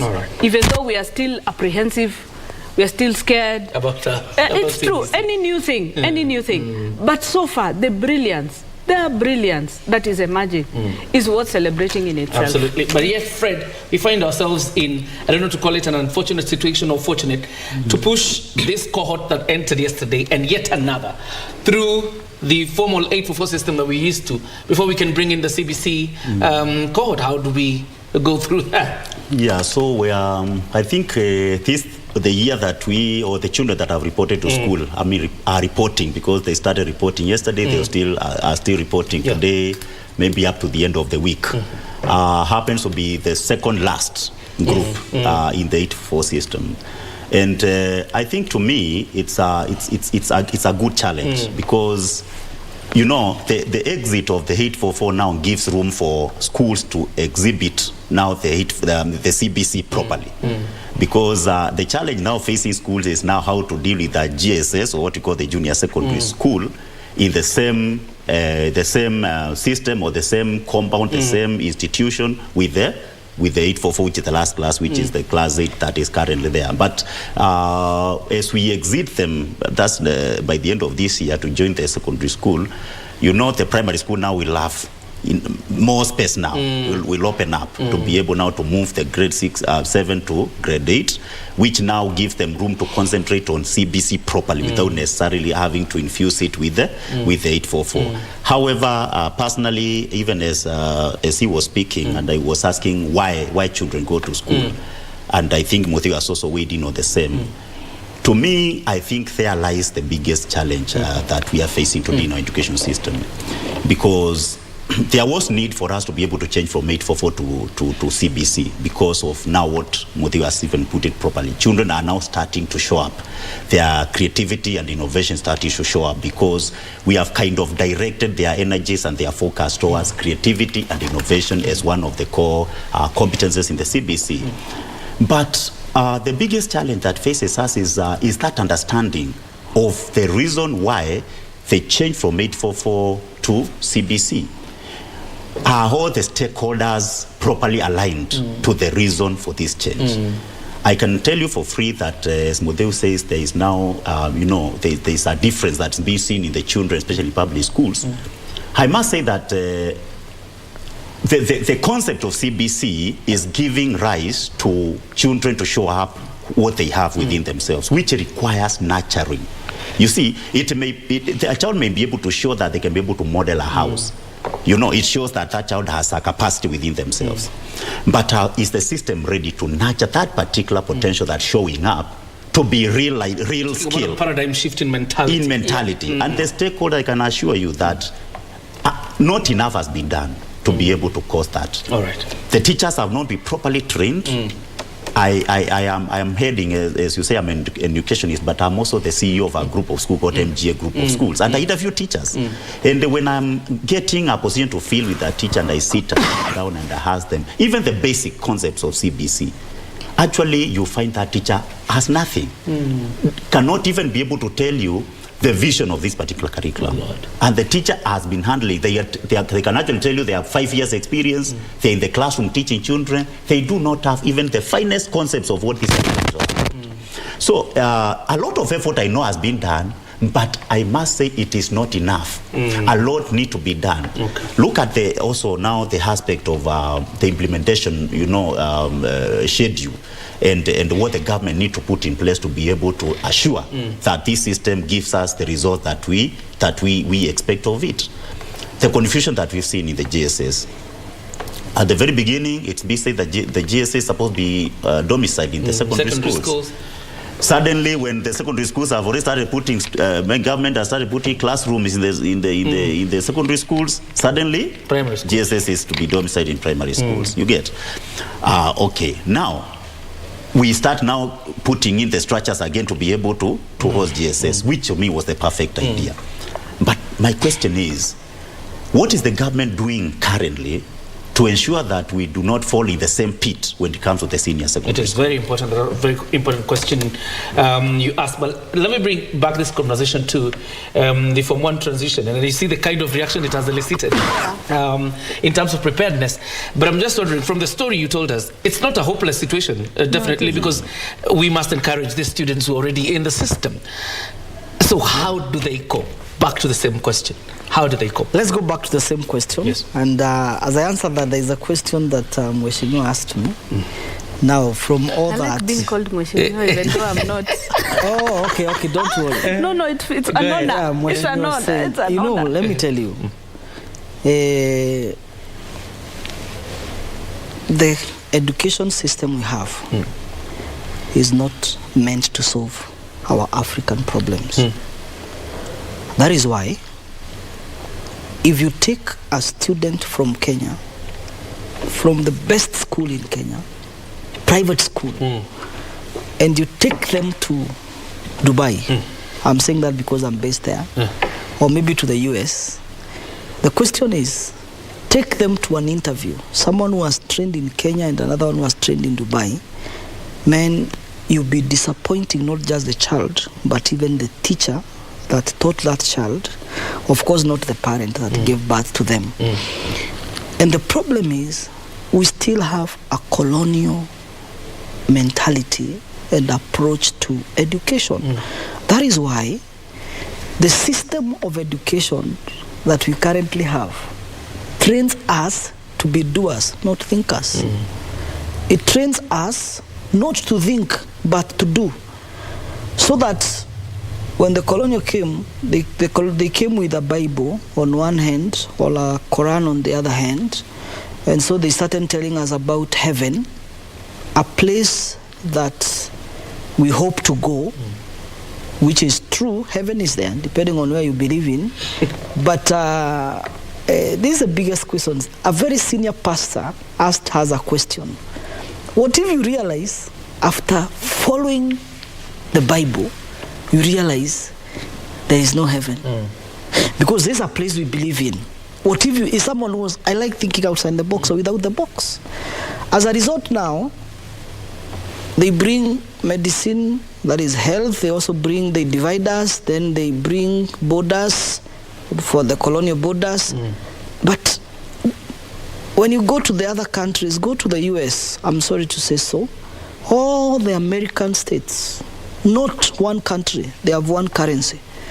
But here in Kenya, they tell you, you use your Kenyan, have your own university, your own. And then, now, you take someone to oversee a program that is not fitted for Kenya, a program they also don't understand. Now, you tell me, what will happen? Even Jesus in the Bible said, 2 blind people, and they cannot lead the other. I'm sorry to say so because You know, Kevin, I'm sitting here wondering, for a parent watching you on telly this morning, or a student who was admitted to Form 1 this morning, being admitted in school, are you saying that their situation is completely hopeless? It's not hopeless. Thank you. I want you to go to the hopelessness. Now, this is where... Or the lack of it. This is where the Hustler Nation came. Oh, God. I'm sorry to say so. I'm not being political. I'm not being political. I like what our deputy president... Let me tell you, we have a culture that does not celebrate sacrifice. Isn't it? Now, the future is smart. Some of the skills that we learn in school today, in the next 5 years, the young people, I'm telling the truth, you may not be employable if you don't change. The only constant thing in this life is change. Technology is changing. From the richest man in the world, at one point, not Mark Zuckerberg, but this guy from, not Virgin, but Tesla. Tesla. Look at even Mark Zuckerberg and all that. Tesla said, that is Elon Musk, the challenge to the world is not the population or the people increasing or even poverty. The biggest challenge that we must be prepared for is artificial intelligence. Today, and this is a discussion we need to be having, and we start having, that child who is in school, they need to know that all is not lost. We need to begin with a change of mind from the teacher. Let me tell you, you can only become a better version of your teacher. In case you have an ignorant instructor, they will teach you their ignorance. And then you have, that is why when you find parents, when you call your child foolish as a parent, do you know what that means? When a parent calls the child stupid, it means reproduction is after its own kind. If you want to see the real meaning of a foolish grown-up man who has lived maybe for 60 years, then there is no way a snake can give birth to a cow. So we need to begin with a mind shift. I like when my brother is saying he interviews the teachers and they don't understand. That is a problem. Why are we giving our students to people that don't understand? Let's go even to the ministry itself. There is a lot that is happening, but we want to challenge even the government, me being part of it. And the question is this: why are we giving our children? And I was here during the Inside Business, we were with one of the MPs here, and he told me that I should be a politician. And I told him I'll become a politician, an MP, if MPs will start working for free from the president, for one reason. You build substandard schools, because you are paid well, you fly your children out. It is the high time that freedom that our president talks about, bottom up. In Rwanda, public schools became more valuable than private. And private schools, they started closing because they want. So what I'm saying is this: as much as we go to the student, then the students also now they start doing a mind shift. All right. Let me cut you short there. May I just respond to something both the gentlemen have said here? I am a teacher by training, and he is as well. I am 844. The first groups. Me, I did 11 subjects. I didn't burn a school. Which school? It doesn't matter. Oh, you burnt a school? No, I didn't burn a school. Apparently nowadays workload makes children burn schools. I did 11 subjects and I did not burn a school. Okay? It is not the workload. I'm sorry. That's why I'm saying. That's why I'm saying it. You know. So as we are taking on Form 1 students, I want to first just mention that we are having a societal issue. That this issue you are seeing about teachers is not about teachers, it's about the country in general. We all employ people and we are all finding there's something wrong. That is right. And that is why we are changing this curriculum. For sure, I have employed people and I've discovered one thing. Tell them, go on your phone. And people have smartphones. Go to kicd.ac.ke. Now, go in that room and read the curriculum framework. And I asked them, had you ever seen this document before? No. Did you know it was there? Yes. Why hadn't you read it? I had read the newspapers. We have an inbuilt culture across the country. It is not in teaching. Where knowledge seeking is not, people don't appreciate it. Learning to learn. And that is a fundamental core of a country that is going somewhere. Where people are constantly on the outlook for new knowledge. And it is not about teachers alone. We get it in accountants and whatnot and whatnot and whatnot. And it is a product of the curriculum that emphasizes cramming. Because there's no test, why should I read it?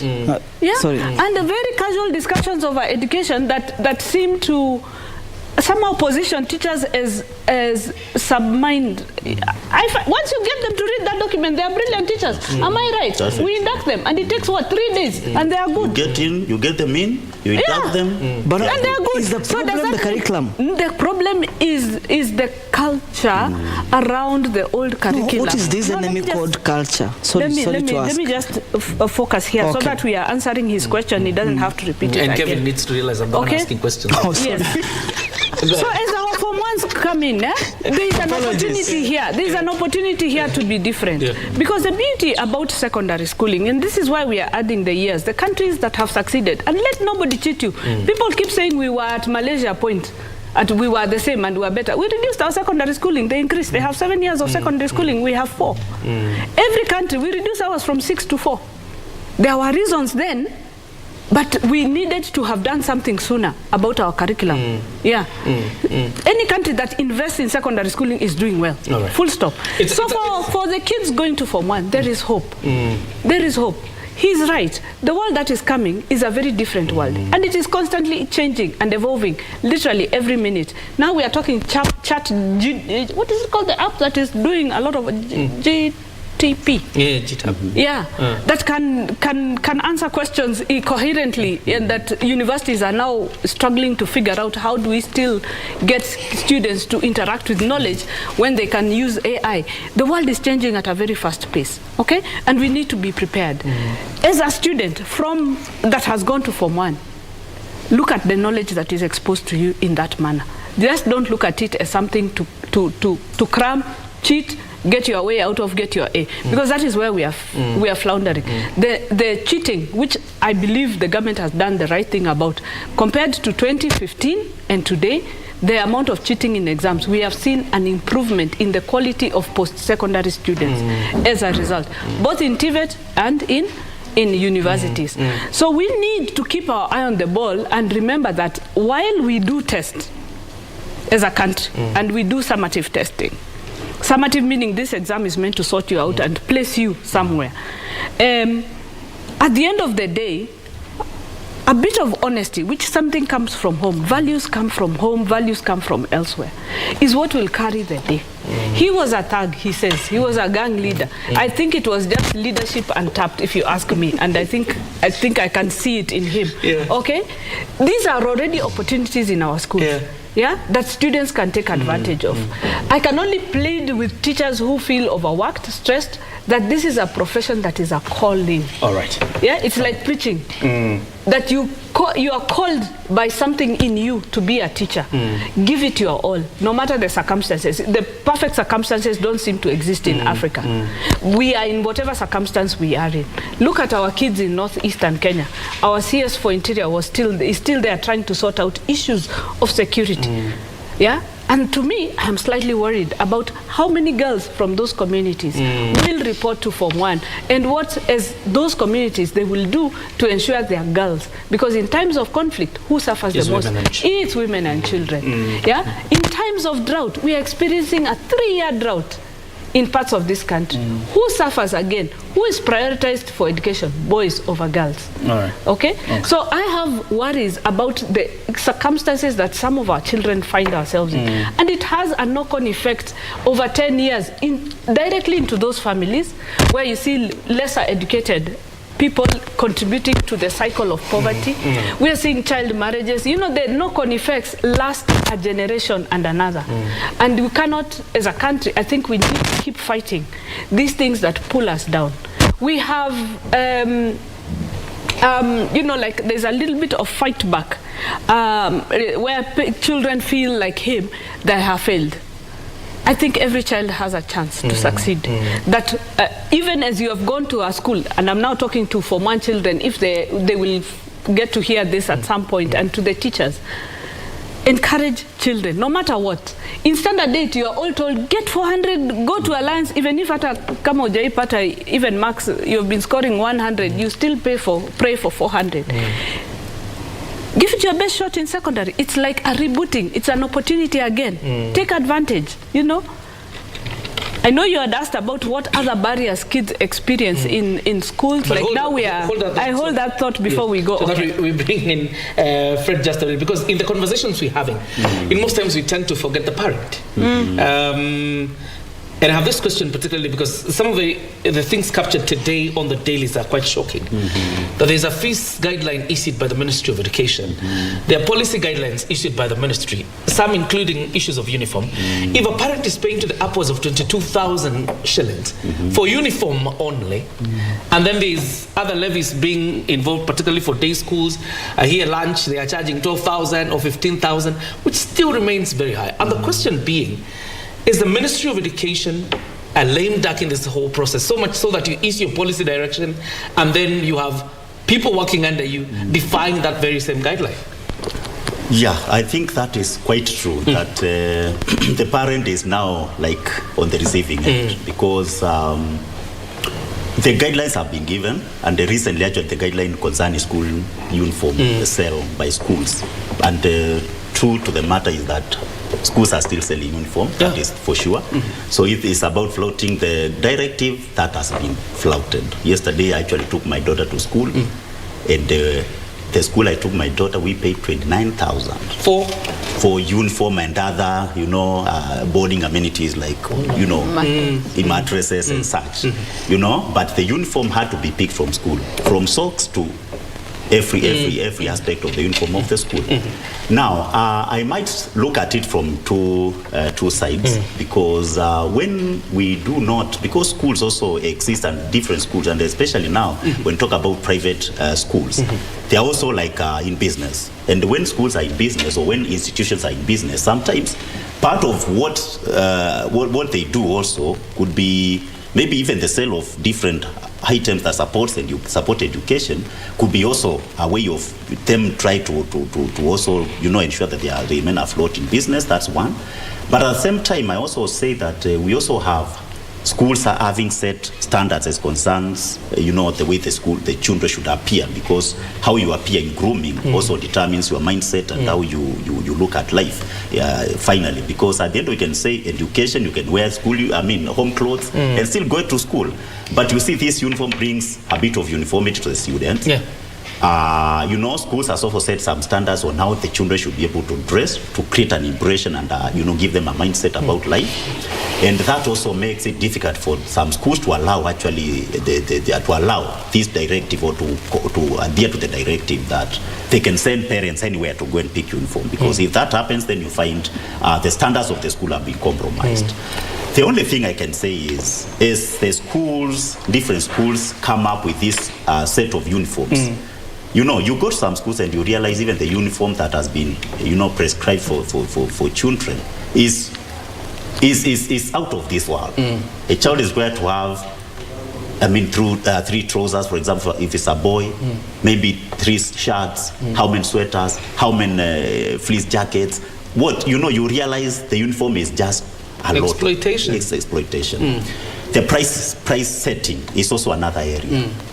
So I may not be able to categorically say it is necessary for us to really restrict that schools should not at all be able to issue uniform to students. However, my call is on the schools themselves, the management of schools. Be keen and be sensitive to the issues of the pleas of the parents also. When they come to the you asked about the consideration of the parent. It's important for us to be able to have the parent in mind. Parent is a key stakeholder to education. And one of the things that I've realized is happening in school, and especially in some of the private schools that are overpriced, is that they make the parents also start thinking that education, or taking education and viewing education in a different perspective. Not looking at the core business of education, which is learning and building the child and skills and knowledge about the child, but also as an area of fight and conflicts. And these parents sometimes are not finding themselves very well aligned with the school, with the school where their child goes. Many of them now start viewing the school as an area of exploitation. If the school, it does not mean well to them, and therefore their contribution to their child's education is actually limited. And that scares some of them out of the conversation on how education needs to run. So schools need to, and that, I'm talking about the entire system of education, need to realize that the parent is important. The parent need to be considered and need to be brought closer, so that they can be able to walk the journey together with the school. A very important point to make there. CBC has a very important thing that is doing, because values are a very big aspect of CBC, and I can't wait to see how now junior secondary will roll out. Parental engagement is big. And despite what you're saying, Kenyans don't seem to want to be involved. The parents themselves. Again, they complain. Yeah, they complain. It's too much, it's too much. Yet we are saying, look, it is proven. Science has proven it over and over and over again. When a parent is involved in the growth of a child, that child is more likely to be successful. That child will have fewer discipline issues in secondary. And we seem to believe that our own parents, the way they used to say, go to school, and they forget you there.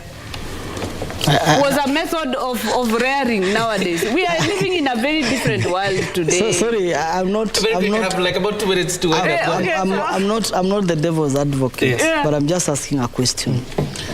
Why do we need uniform to go to school? It's a good question. It's simply because it's a business. It's something we need to... Some of these private schools are owned by some of the political leaders. The other thing is... But private schools are the ones who do why uniform. Even the high school... No, the problem is this, even the public and the private. Why do you need a uniform? Number 2, why do you want... Do you know what it takes to be a parent in this country?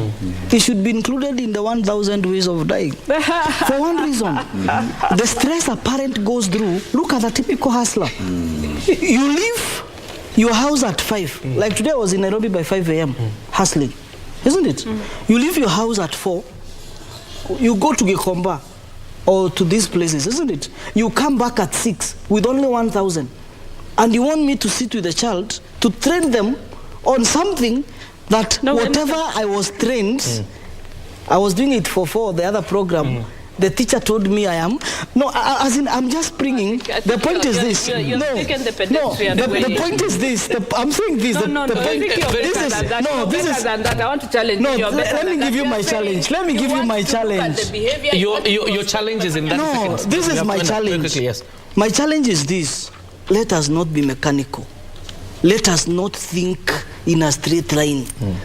The world is not a straight line. The world is moving.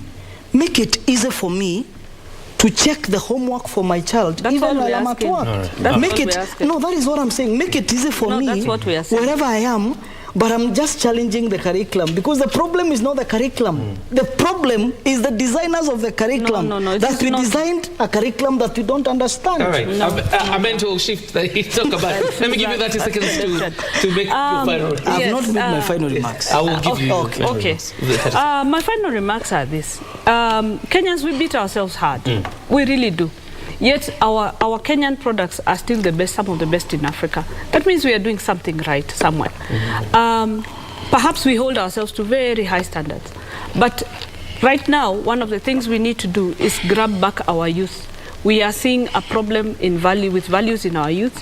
There's no way schools can do them by themselves. We need parents, and we need parents to understand their role to the human being they have brought onto this world, to make sure that this human being is a valuable citizen of this world.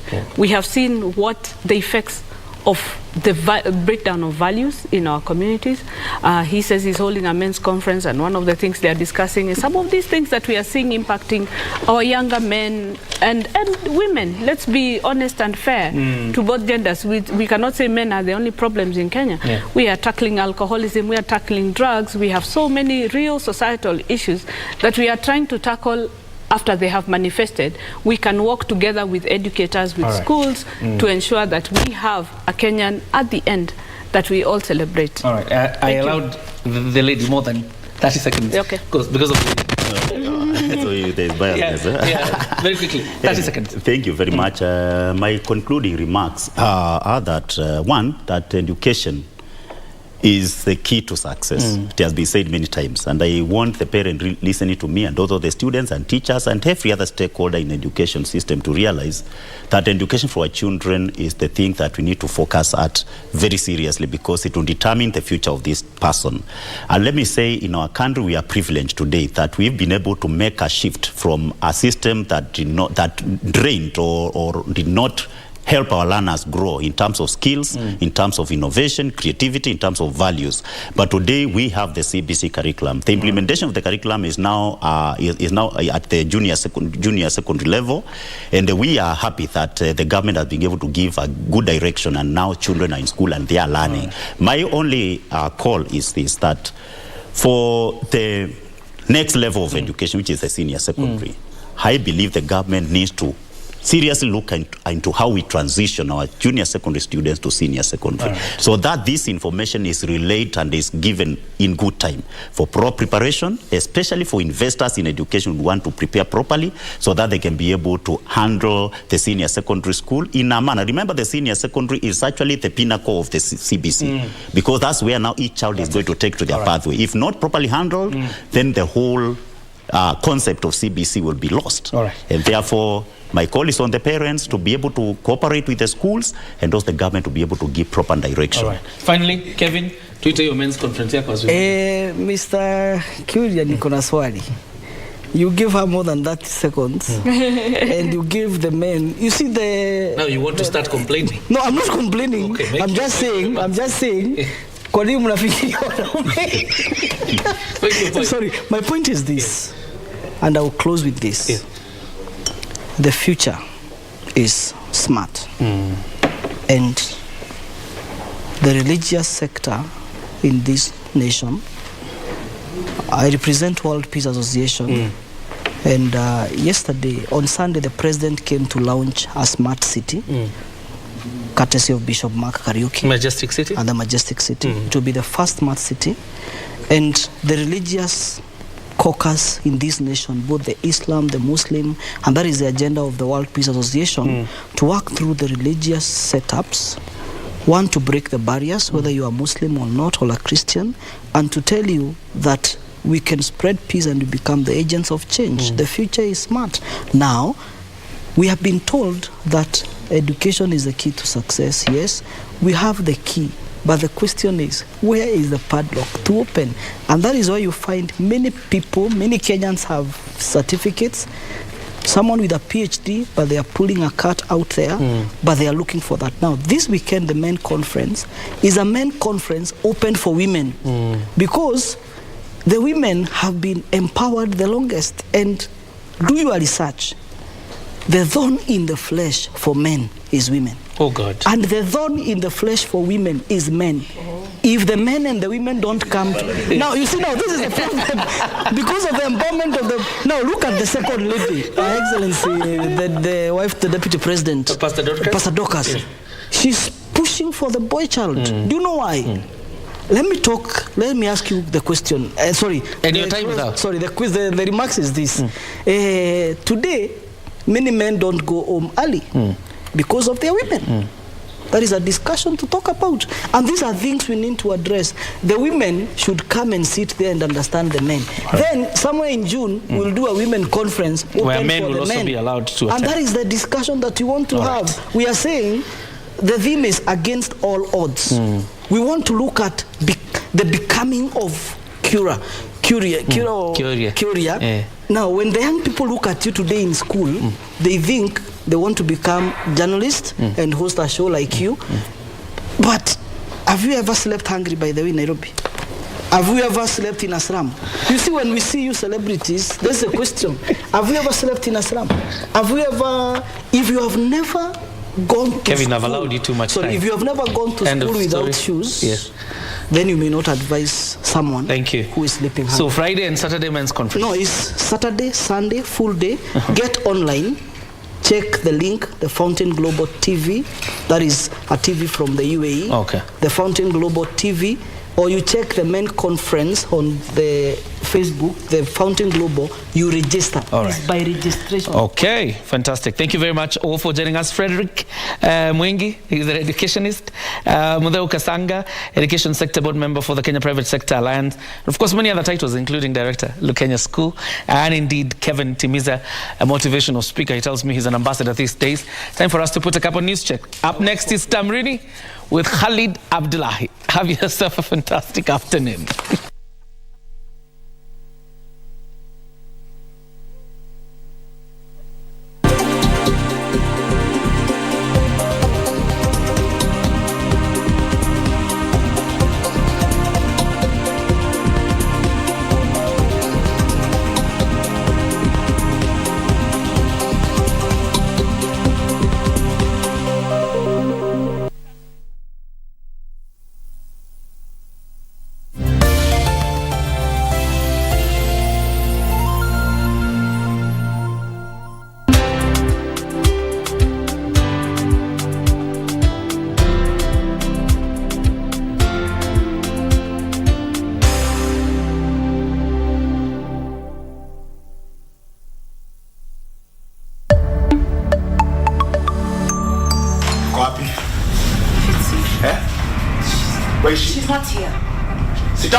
Hebu nitoke nje kabla nipigwe risasi huku kwa ubabini.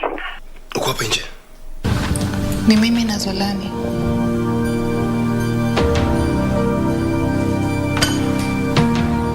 If we don't, tutakulipa double. Hello? Okay, thank you about it. Thank you.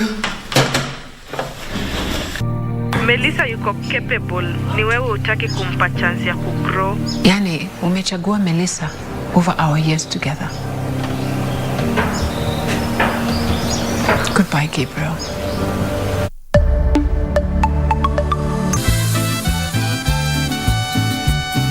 I will review it, and I'll correct it, and I'll send it back by mail, all right? It has to be printed, but I won't be in the laboratory. So where do you want me to bring it, then? Well, you could bring it to my house. Rodrigo, considering the circumstances, I don't think that's appropriate. You can just leave it, and then go.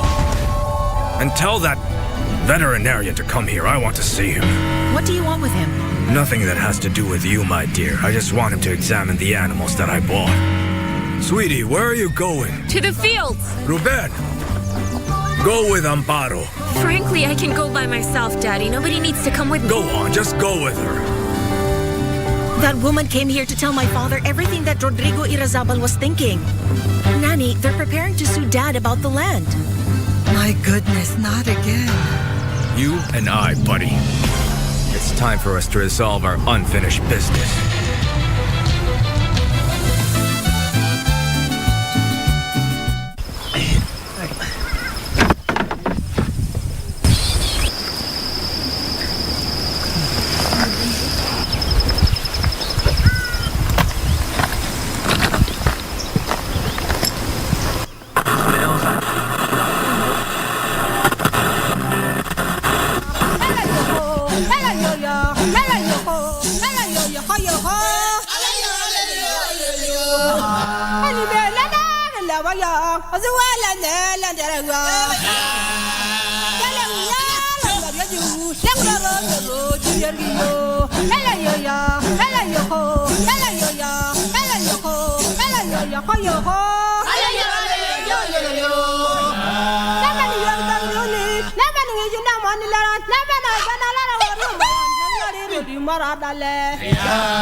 Barabara kabisa mpenzi mtazamaji, ni adhuhuri nyingine tunakongamana hapa ni kufahamisha taarifa za Kurunzi Mashinani. Natumai siku yako inakuendea bomba mtazamaji. Wakati mwingine mwafaka tunakuletea taarifa hizi kutoka Mashinani. Mimi ni Khalid Abdullahi, mwenzangu anayenisaidia kwa lugha ishara ni Byron Abuli. Kumbuka mtazamaji, unaweza kutupata pia moja kwa moja kwenye ukurasa wetu wa Facebook @KBC Channel 1, kule Twitter ni @KBC Channel 1 na kwangu ni @Khalid Abdullahi. Naomba tuandamane hadi tamati. Maafisa wa polisi katika eneo bunge la Kiminini, kaunti ya Trans Nzoia, wamepata bunduki 3 zilizoibwa kutoka kituo cha polisi cha Sekundu yapata siku 12 zilizopita. Aidha, washukiwa 3 sugu wamekamatwa kuhusiana na wizi huo. Si eneo la Kiminini, James Onditi amesema majambazi hao hawakuwa na uwezo wa kutumia bunduki 2 kati ya 3 walizoiba kutokana na aina ya risasi walizoiba. Onditi amesema mmoja wa washukiwa alikuwa ametishia maisha jamaa zake. Tumeweza kufaulu kukamata wote ambaye walikuwa wametoroka na tukaweza kupata bunduki zote ambaye zilikuwa zimeibiwa. Kwa moja ni AK-47, ingine tunaita FN na ingine tunaita Liai.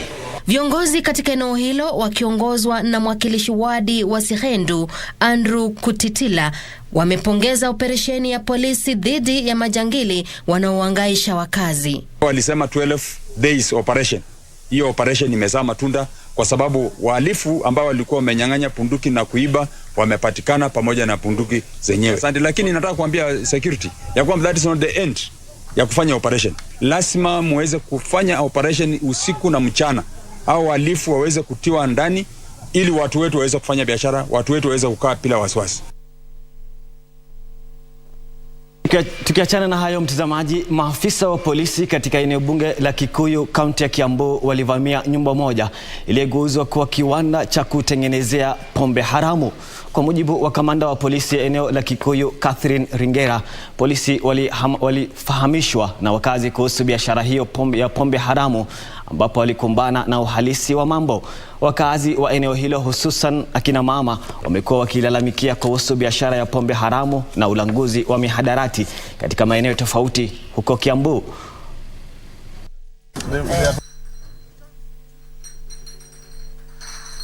Tumepata methano ile inatengeneza, tumepata instrument nyingi zile za kuonyesha kweli haswa pombe inatengenezewa hapa na ni ile pombe sio halali kulingana na sheria za KBC. This is the beginning.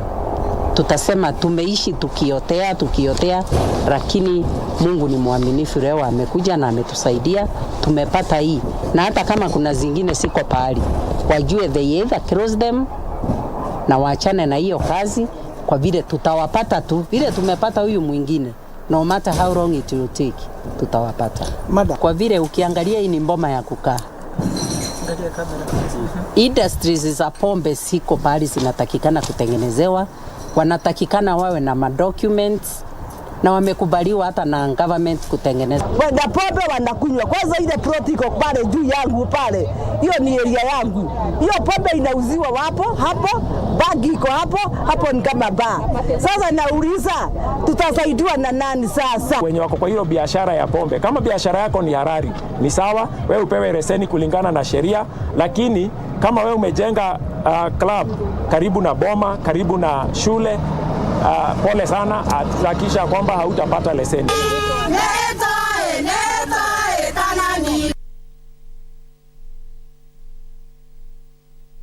Na mtazamaji, takriban familia 300 zinazoishi katika kijiji cha Salama kwenye wadi ya Airport eneo bunge la Changamwe zimeingiwa na wasiwasi wa kuhamishwa kutoka ardhi hiyo. Kwa mujibu wa wakazi hao, wahuni waliokodiwa walipelekwa kubomoa makazi yao siku ya Jumapili, lakini familia hizo zikafanikiwa kuwakabili wahuni hao. Inasemekana kuwa ardhi hiyo inayozaniwa ni ya thamani ya zaidi ya shilingi milioni 150 na iko umbali wa kilomita 50 kutoka bandari ya Mombasa. Mahakama ilitoa agizo la kuzuia kuhamishwa kwa wakazi hao. Mengi. Na sisi tukamwambia sasa kutoka hapa itakuwa ni ngumu, manake sisi tumezaliwa hapa. Tutatoka tuende wapi? Na tuna mahali pengine pa kwenda. Sisi hatuna document yote, manake sisi tulizaliwa hapa. Baba zetu walikuwa ni hapa, hata wengine wamekufa, tumezika huku. Sasa sisi hatujui tuanzie wapi au tumalizie wapi. Kwa hii shamba tumekaa hiyo miaka, nimesema miaka 30. Tutaenda wapi? Tunaomba usaidizi. Waache kusumbua wananchi. Na siku hizi squatters hawasumbuliwi. Na hii kesi iko kotini. Hatuoni kwa nini watu wanakuja wakidhulumiwa, wakija wakichomewa manyumba, kila saa watu wanakuja hapa kuvamia. Sijui hii shida inatokea wapi. Kwa sababu angoje kesi iishe, uamuzi utoke, ndio tujue kama mahali ni pake ama sio pake. Jamani, tuangalie usalama wetu. Kwa sababu kama mimi tayari ni most wanted na mwenzangu. Kwa sababu tulionekana tuliweza kupigwa picha na wale vijana wengine. Wakasema tutadili na nyinyi, na wakati wanakimbia. Kama mimi niliumia tayari guu, nimeumia mdomo. Shaona, tungeomba serikali ingilie kati. Katika makala yetu siku ya leo kuhusu Ifahamu China, tunaangazia siku kuu ya taa nchini China. Wanawake wa China wanaoishi hapa nchini waliandaa hafla ya kusherehekea siku kuu ya taa, ambayo ni mojawapo ya siku kuu za jadi za Wachina.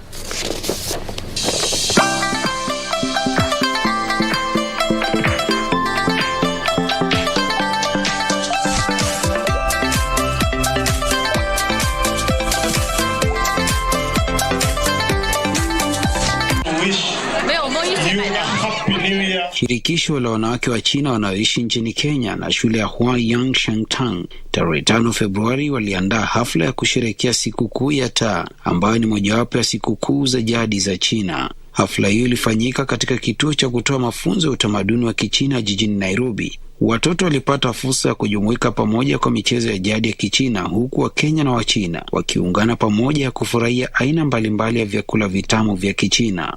Miao Miao, kansela wa ubalozi wa China nchini Kenya, anasema tarehe ya taa ni ishara ya mwanzo mpya na mafanikio.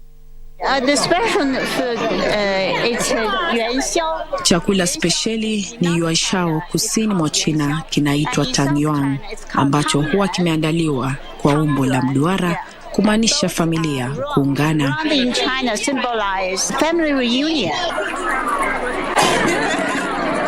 Bao Ping, mwenyekiti wa shirikisho la wanawake wa China nchini Kenya, anasema sherehe ya taa hutoa nafasi ya kipekee kwa familia kushiriki pamoja na kutakiana mema katika kipindi chote cha mwaka mpya, na hilo ndilo jambo la msingi ambalo amelifanya hapa.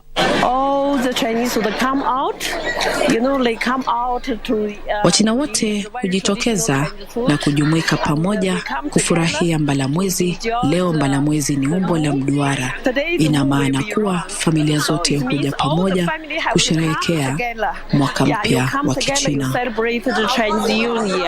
Victor Otieno, meneja wa kitengo cha kuwashughulikia wateja wa China katika benki ya DTB, ni mojawapo wa Kenya ambao wanafahamu maandalizi ya sherehe ya taa. Lantern Festival kwa kuelewa kwangu inakuja siku 14 baada ya traditional new year, ile inaitwa Spring Festival. Kwa hivyo kutokana na jina lenyewe lantern, Wachina huwa wanawakisha zile lanterns, alafu nao wanaziacha zinapaa angani. Nafikiri kwa Kichina wanaita yuanxiao holiday, kitu kama hiyo. Kwa hivyo ni sherehe ambayo inaashiria mwanzo mpya. Ile tunasema likizo imeisha. Kama huu mwaka ni mwaka wa the year of the rabbit, kwa hivyo inaashiria mwaka wa prosperity and peace.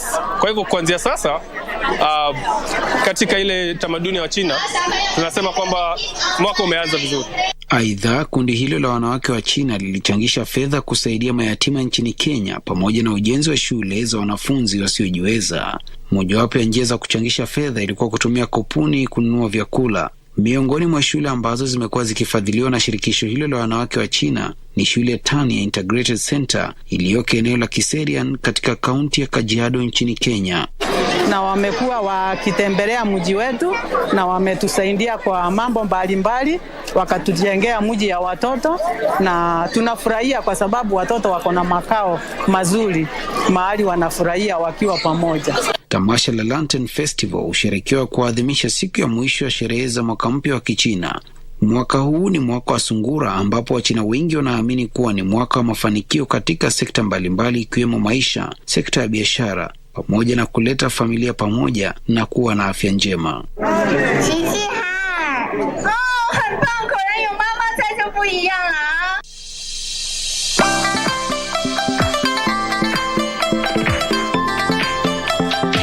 China, sasa ni kupatie makala ama katika makala yetu ya maktaba ya siku ya leo tunaangazia Profesa George Saitoti ambaye pia alihudumu kama naibu rais katika taifa la Kenya. Hebu tupate maktaba ya Profesa George Saitoti.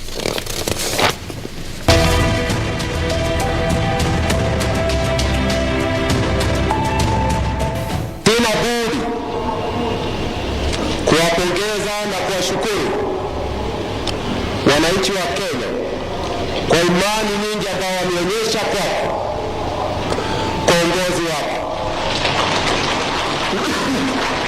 Uongozi wako mtukufu rais ndio ule ambao unatupatia moyo kwamba taifa letu litazidi kuwa na umoja, kuwa na amani na maendeleo.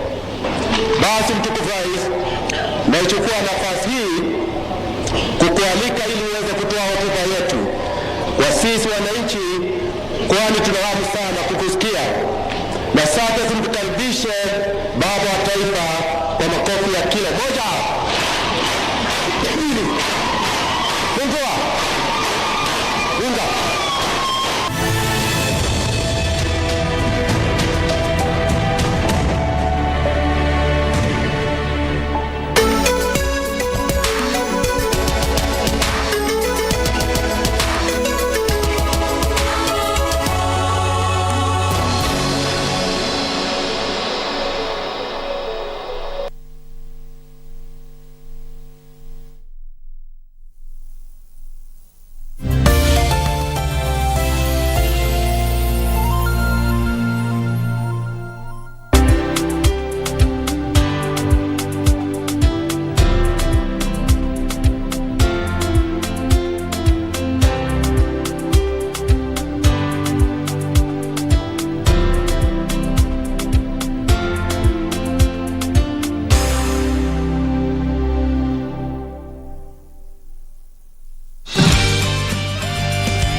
If you're back, then you join us. Yeah, join us. Come and join us. Isn't this supposed to be a meal to celebrate my new job? Why would you start eating without me? Thank you for taking care of me. When I come back, let me take care of you. I hope we'll be friends for life. Neither of us could have thought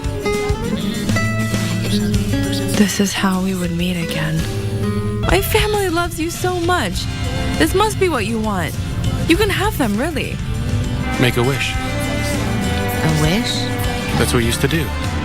Make a wish before you blow it away. Have you forgotten this too?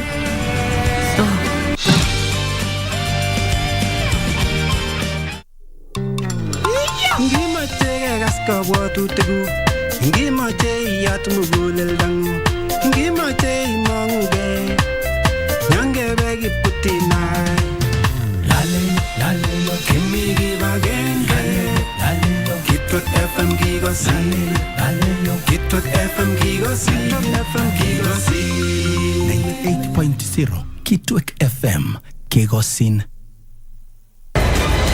It's the third round of the DFB Pokal, a mini Revere derby in the DFB Cup. Ici for Mukoko! Lozier's in there and scores! This is an old-school raw-pot battle. 5-time winners against 2-time finalists. Fantastic save from Gregor Kobel. The raw pot battle, only one can go through.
So dakta kabisa, mpenzi mtazamaji popote ulipo, shukrani za dhati kwa kuzidi kuitegea runinga ya KBC. Karibu tena katika awamu ya mahojiano ya moja kwa moja, ambapo hii leo tutakuwa tunalidadafua na tunalivalia njuga swala nzima la sekta ya afya. Je, sekta ya afya ya umma nchini, mafanikio yao, viambazo na masuala mengi ambayo yanahusiana na maafisa wa huduma ambao wanafanya huduma ya afya hapa nchini. Haya yote tutakuwa tunalidafua. Kumbuka mtazamaji, wewe pia unaweza kusema nasi kwenye mtandao wa kijamii. Kurasa wa Facebook ni @KBC Channel 1, kule Twitter ni @KBC Channel 1, kwangu pia ni @Khalid Abdullahi. Naomba tuandamane hadi tamati mtazamaji, na kudadafua swala hili la afya ama sekta ya afya ya umma hapa nchini. Ni naye wageni hapa studio zetu, Brown Ashira ambaye ni katibu mkuu wa wahudumu wa afya wa umma na usafi, na mwenzake huko anaitwa Juma Maelo ambaye pia ni katibu mkuu tawi la Nairobi hapa jijini. Karibu sana katika studio zetu. Nashukuru. Nataka kwanza liingilie kuhusiana na chipuko kadhaa za ugonjwa. Kuna ugonjwa kadhaa zimeonekana kuchipuka katika nchini, kama vile kipindupindu na magonjwa mengine. Je, unahisi ni nini inasababisha mchipuko wakati huu? Ya, nashukuru sana. Kwanza niseme nashukuru kwa kutualika hapa. Naitwa Brown Ashira, mimi ndio katibu mkuu Kenya Environmental Health and Public Health Practitioners Union. Hii ni union ambayo inasimamia wafanyikazi wa umma. Ikumbuko ya kwamba kwa muda zaidi ya karne moja wafanyikazi wa umma na public health officers in this country hawajakuwa na union. Na tunashukuru serikali sababu juzi tumepata union na tuko na cheti ya kuwezesha kwamba tunaweza ongea masuala ya afya ya umma na usafi. Na nikirudia swali lako kwamba ni kwa nini tumekuwa na mkurupuko, kwa sababu ya kitu moja. Kwa kimombo tunasema cholera is a dirty man's disease.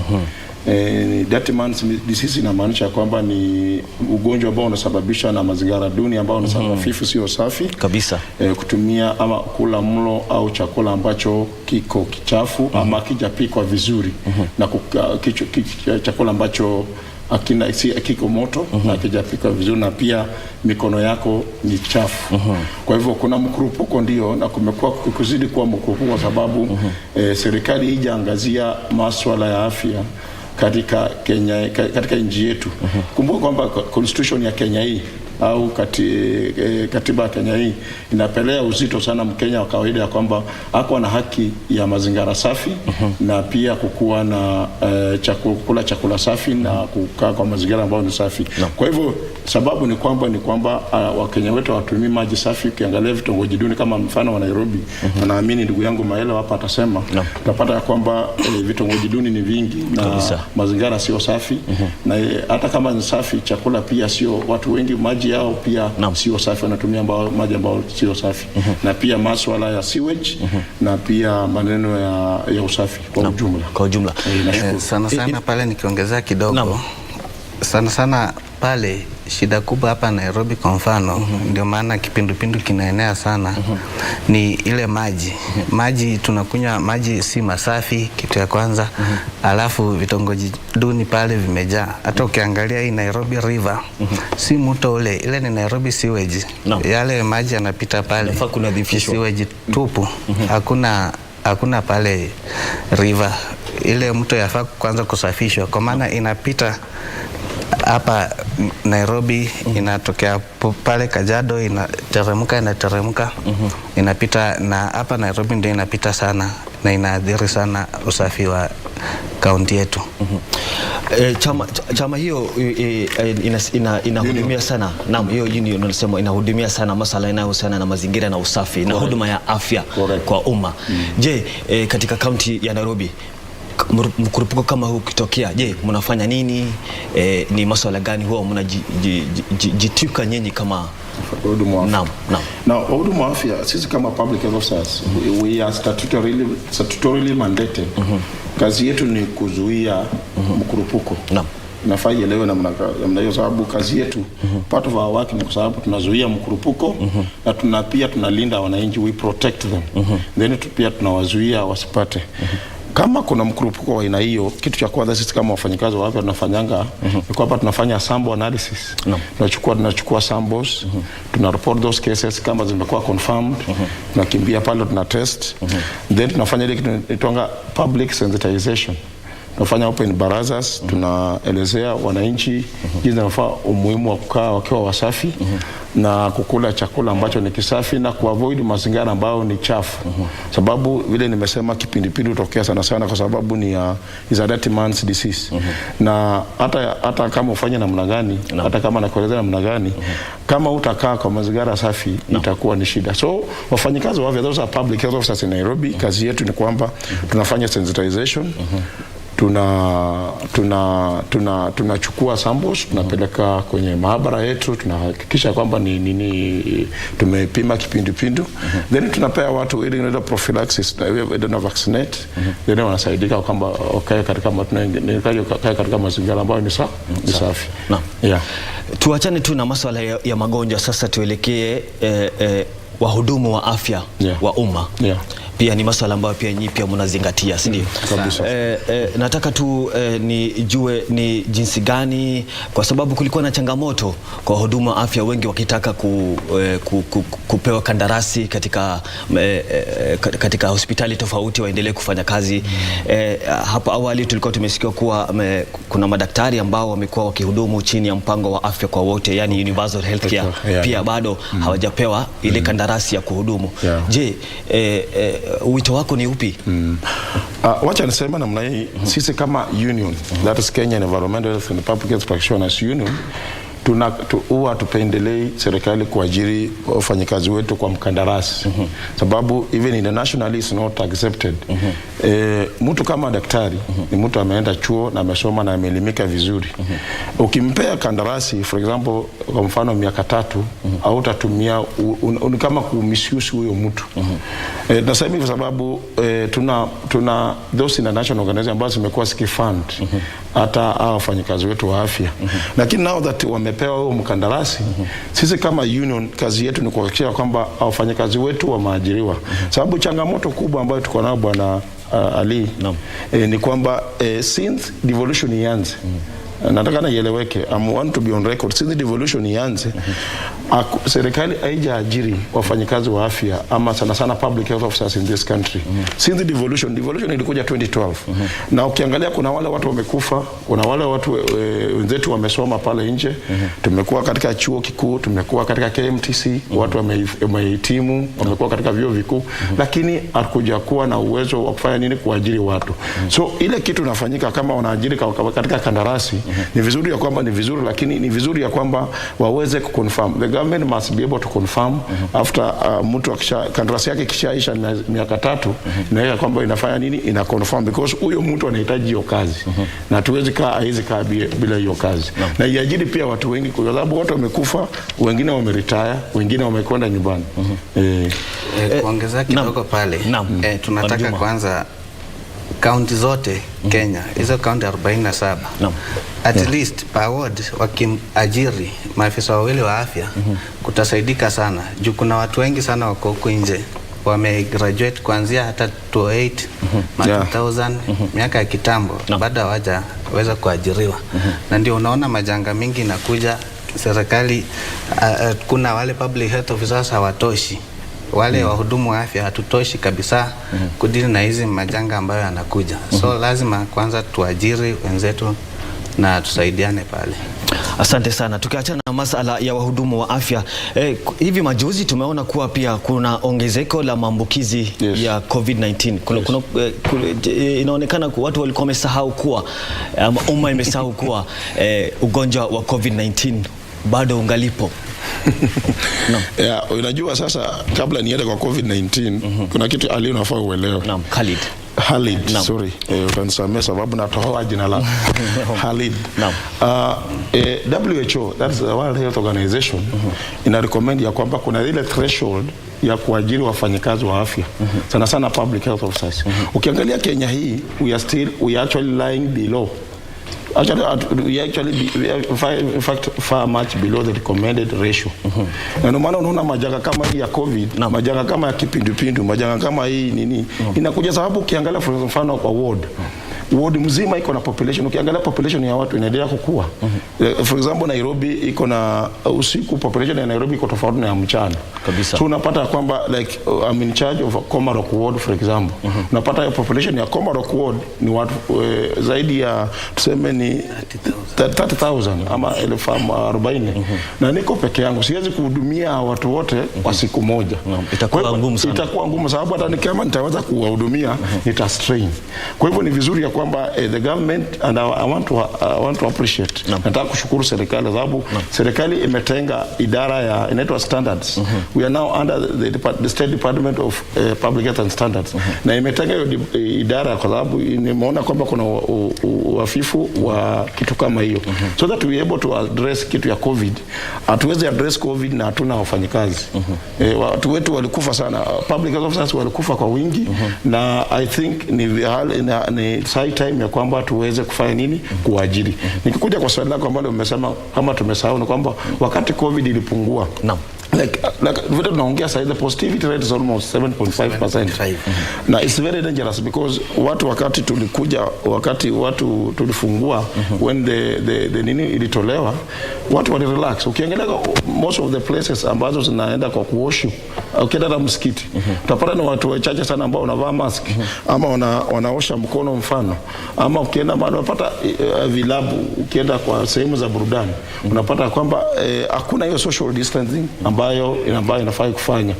Kwa hivyo ni mbaya sana sababu serikali haijatilia mkazo those measures, because unapata wananchi wetu wa Kenya wamerelax those measures sababu serikali haijatilia mkazo kuweza kuimarisha hizo measures ambazo zinafanya kukab COVID-19.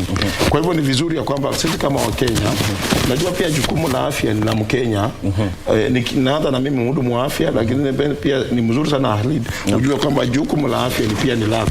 Ni vizuri ujichunge, uvalie mask, barakoa na uoshe mkono na uavoid ile pahali kuna watu wengi. Ndio posa tuweze kufanya nini? Tuweze kuchunga mambo ya COVID. Yes. Imeonekana kuwa Wakenya kwa wingi sasa wameonekana kusahau na kupuzilia mbali masuala ambayo unayataja kama vile kuvaa barakoa na kunawa mikono. Nyinyi kama wahudumu wa afya ambayo pia mnatetea sana swala nzima la afya, mnaona mwelekeo ni upi sasa hivi? Nikuja kwako Bwana Juma. Mwelekeo sasa Bwana Khalid ni kwanza turudishe tukumbuke venye tulikuwa wakati wa COVID, bado tuko kwa 7.5 rate, hiyo percent bado ni kubwa. Turudishe ile kunawa mkono. Watu wakuwe serious na kunawa mkono. Kunawa mkono si wakati tu unakula. Kunawa mkono, unanawa mkono kila wakati. Kila wakati unanawa mkono. Tukisisitiza ile kunawa mkono, hata hii kipindupindu itapungua tena. Kwa maana mambo yote 80% ya ugonjwa ukinawa tu mkono unazuia. Nahisi kwamba labda Wakenya wamezoea ile kuhamasishwa, yani sensitization, kuambiwa kila mara, kufahamishwa na kukumbushwa kwamba mnapaswa kunawa mkono, ama ugonjwa wa COVID-19 bado ungalipo. Sisi hatujachoka na kazi. Sisi pato kila wakati tunasisitiza watu. Tunaenda kwa baraza, tunaenda kwa markets zetu, tunahimiza watu wanawe mkono. Lakini sasa watu wenye waliambiwa ile kuloa hiyo guard ile ya corona, watu wengi wakasahau kuna but sensitization bado iko na bado tunawahimiza. Na kitu mzuri ni kuelimisha mtu aelewe kwa nini ananawa mkono. Ukimwelimisha vizuri venye si waelimisha waelewe, watajua kwa nini wanawe. Lakini sio kuwalazimisha ama weka vyombo vya kunawa. Ukiwalazimisha mara mingi tunaona kwamba wafuatilii, but kuwahimiza sisi kila mara tunaendelea kuwahimiza na tunataka bado wajue kwamba hatujaepuka janga bado la COVID liko na majanga mengine bado hapo. Kuna Ebola pia. Kwa kweli sisi kama Wakenya unataka kuongezea? Unajua wacha tuseme sana ukweli. Focus ya serikali ikiwa wrong, hata wananchi wa pale chini they'll always get it wrong because everything rises and falls on leadership. Focus ya serikali yetu imetuonyesha kwamba tunaweza angalia mambo ya curative. Inasikitisha, wacha nikueleza. Kama tunasemanga prevention is better than cure, alafu serikali yetu inakuja kutuonyesha kwamba you can cure before you prevent, then hiyo ni mbaya. Kwa sababu kazi yetu kama wana afya, kama public health officers, kazi yetu is to decongest hospitals. Atufurahi tukiona hospitali zinajengwa. Tunapenda hospitali tukiona zimepunguka watu, tunafurahia. Sababu hiyo ndio sababu tunaitoka prevention soldiers. Kwa hivyo ni vizuri serikali i-change. There should be a shift from curative now to preventive. Primary, ile inataka kwa kimombo primary healthcare. Because hata hii kitu ya UHC ilikuwa ni wazo nzuri na ile serikali ambayo ilipita, lakini ukiendelea kuiangalia ilikuwa hijacked. Na wale tunataka cartels in the Ministry of Health. Wale ambao waliona kuna chance ya kutengeneza pesa hapa wakahijack. Wengine wakaona wanaweza kujitajirisha, wengine wakakula pesa, wakafanya nini. But ni vizuri ya kwamba ieleweke ya kwamba sisi kama public health officers kazi yetu ni prevention, na kazi yetu ni kuhakikisha kwamba watu wasigonjeke. In fact, ukiweza kuangalia manifesto ya Kenya Kwanza. It mirrors a community approach. It's a community based thing. Na maana inaitwa hustler. Ni kitu ambayo ni ya chini. Kwa hivyo ni changamoto kwa rais wetu na nataka kumshukuru sababu amejaribu. Hata kwa naibu wake amejaribu. Lakini tunampea changamoto sababu sisi kama watu wa public health tunahitaji ya kwamba tukasikike na hii Kenya ikuwe kama Nigeria. Hii Kenya ikuwe kama Amerika. Hii Kenya ukiangalia interventions mingi ambazo tunafanyika na utasikia mikurupuko kama inatokea sababu tumepeana sana mambo ya curative more than prevention. So ni vizuri ya kwamba tuangalie, tubadilishe policy shift, watu waangalie kwamba tunaweza fanya nini, tunaweza prevent, na prevent ni vizuri kushinda kufanya nini, kutibu. Naam, umeongelea masuala mengi, lakini nataka tu ni kuregesha nyuma na angalau ni kupatia nafasi ya fursa nyinyi wawili. Angalau mtupatie tu kwa kiduchu masuala ambayo mmefanya ama mnanuia kufanya kama wahudumu wa afya ambao hasusan mnazingatia masuala ya usafi na hudumu wa afya. Kitu cha kwanza kama Brown, kama niko secretary wa Kenya Environmental Health and Public Health Practitioners Union, number one, first score here tumepata union na tunashukuru.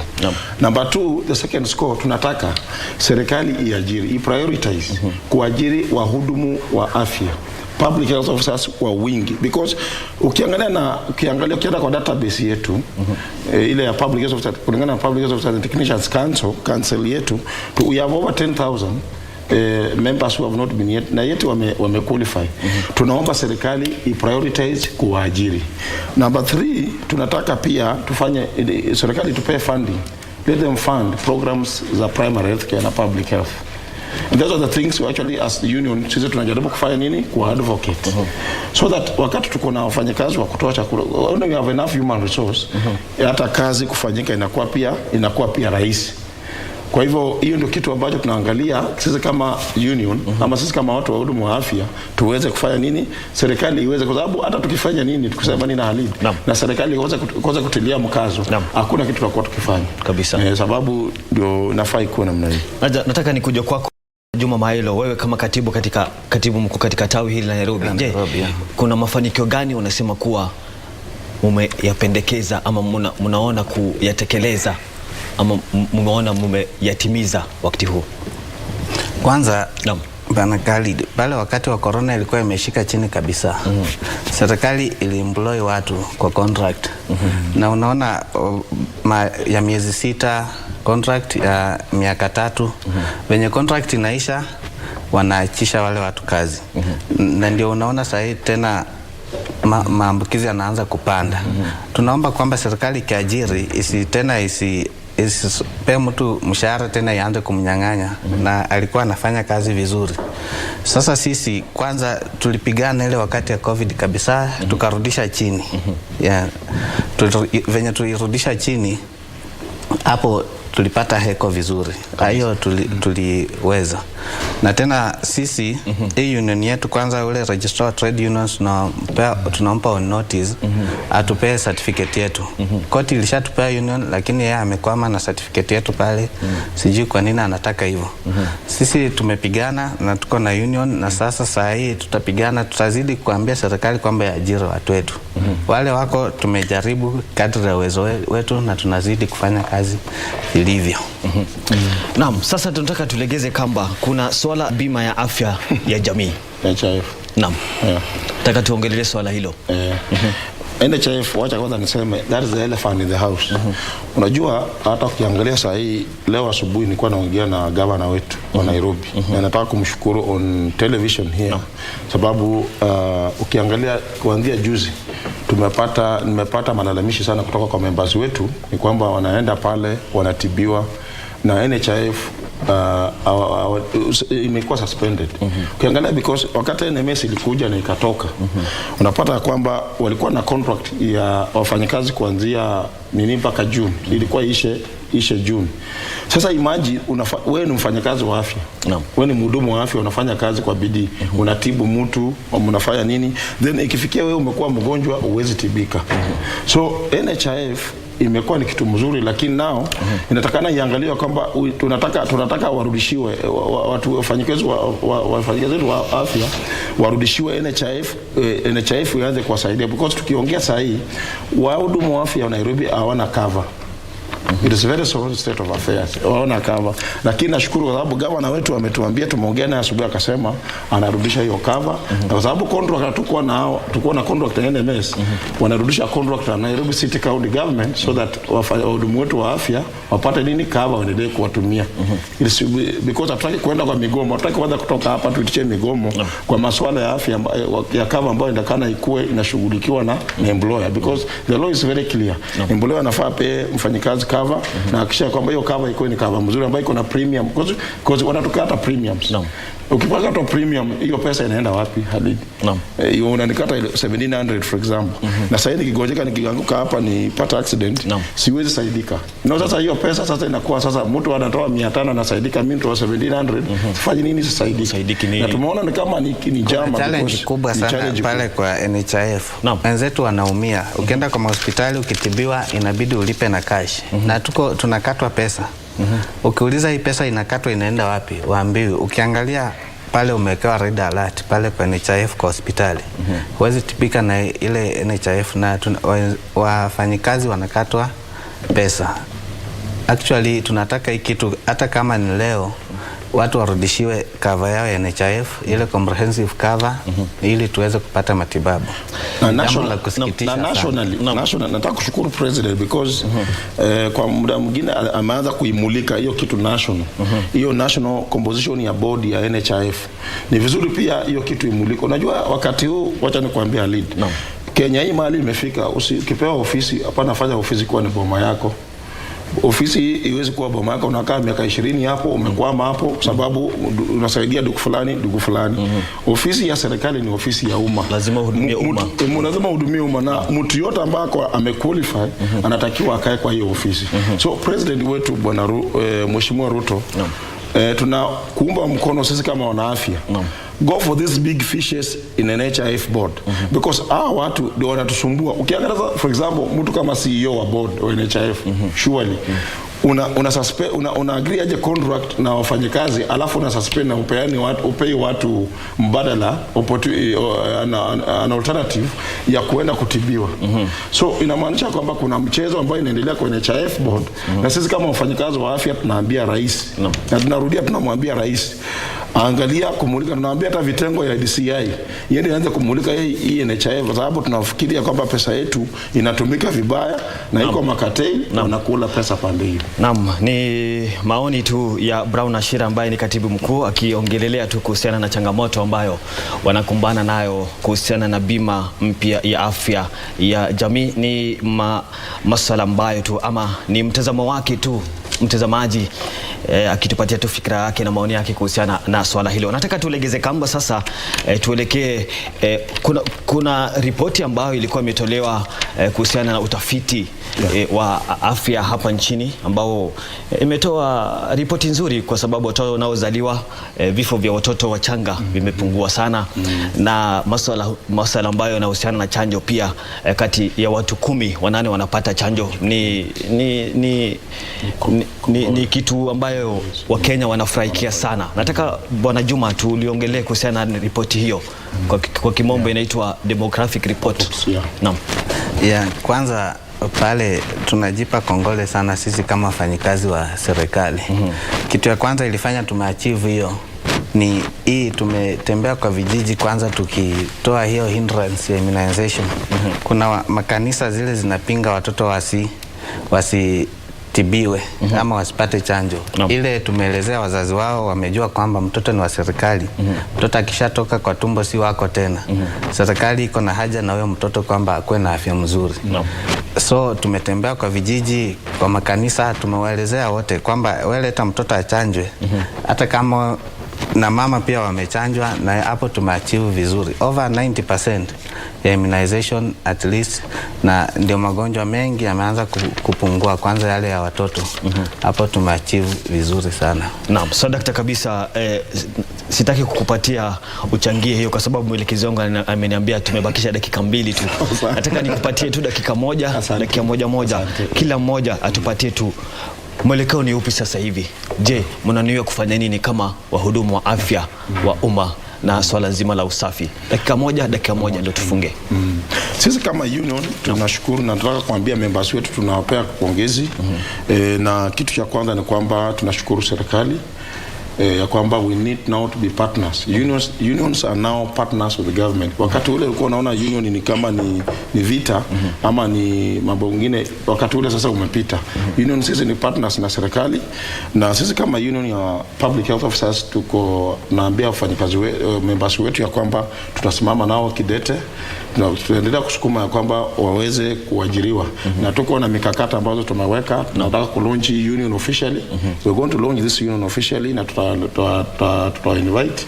Hata tutaalika pia rais akuje pia witness ya kwamba public health is the way to go. So that is what we want to do, na tutaendelea kupigana. Even hata hii report tumesema tutaendelea kufanya kazi. Sisi ni wachapa kazi kama wafanyikazi wa afya, tumekula kiapo kufanya kazi, tuendelee kufanya kazi vile inafaa ifanywe, na mambo yote itakuwa sawa. Nashukuru. Kwako Juma Maelo. Mimi kwanza tunataka kuleta watu on board. Tunataka members wetu kwanza wakuje massively, wakuwe recruited kwa hiyo union yetu, kwa maana hii ndio the first time tuko na union ya public health officers.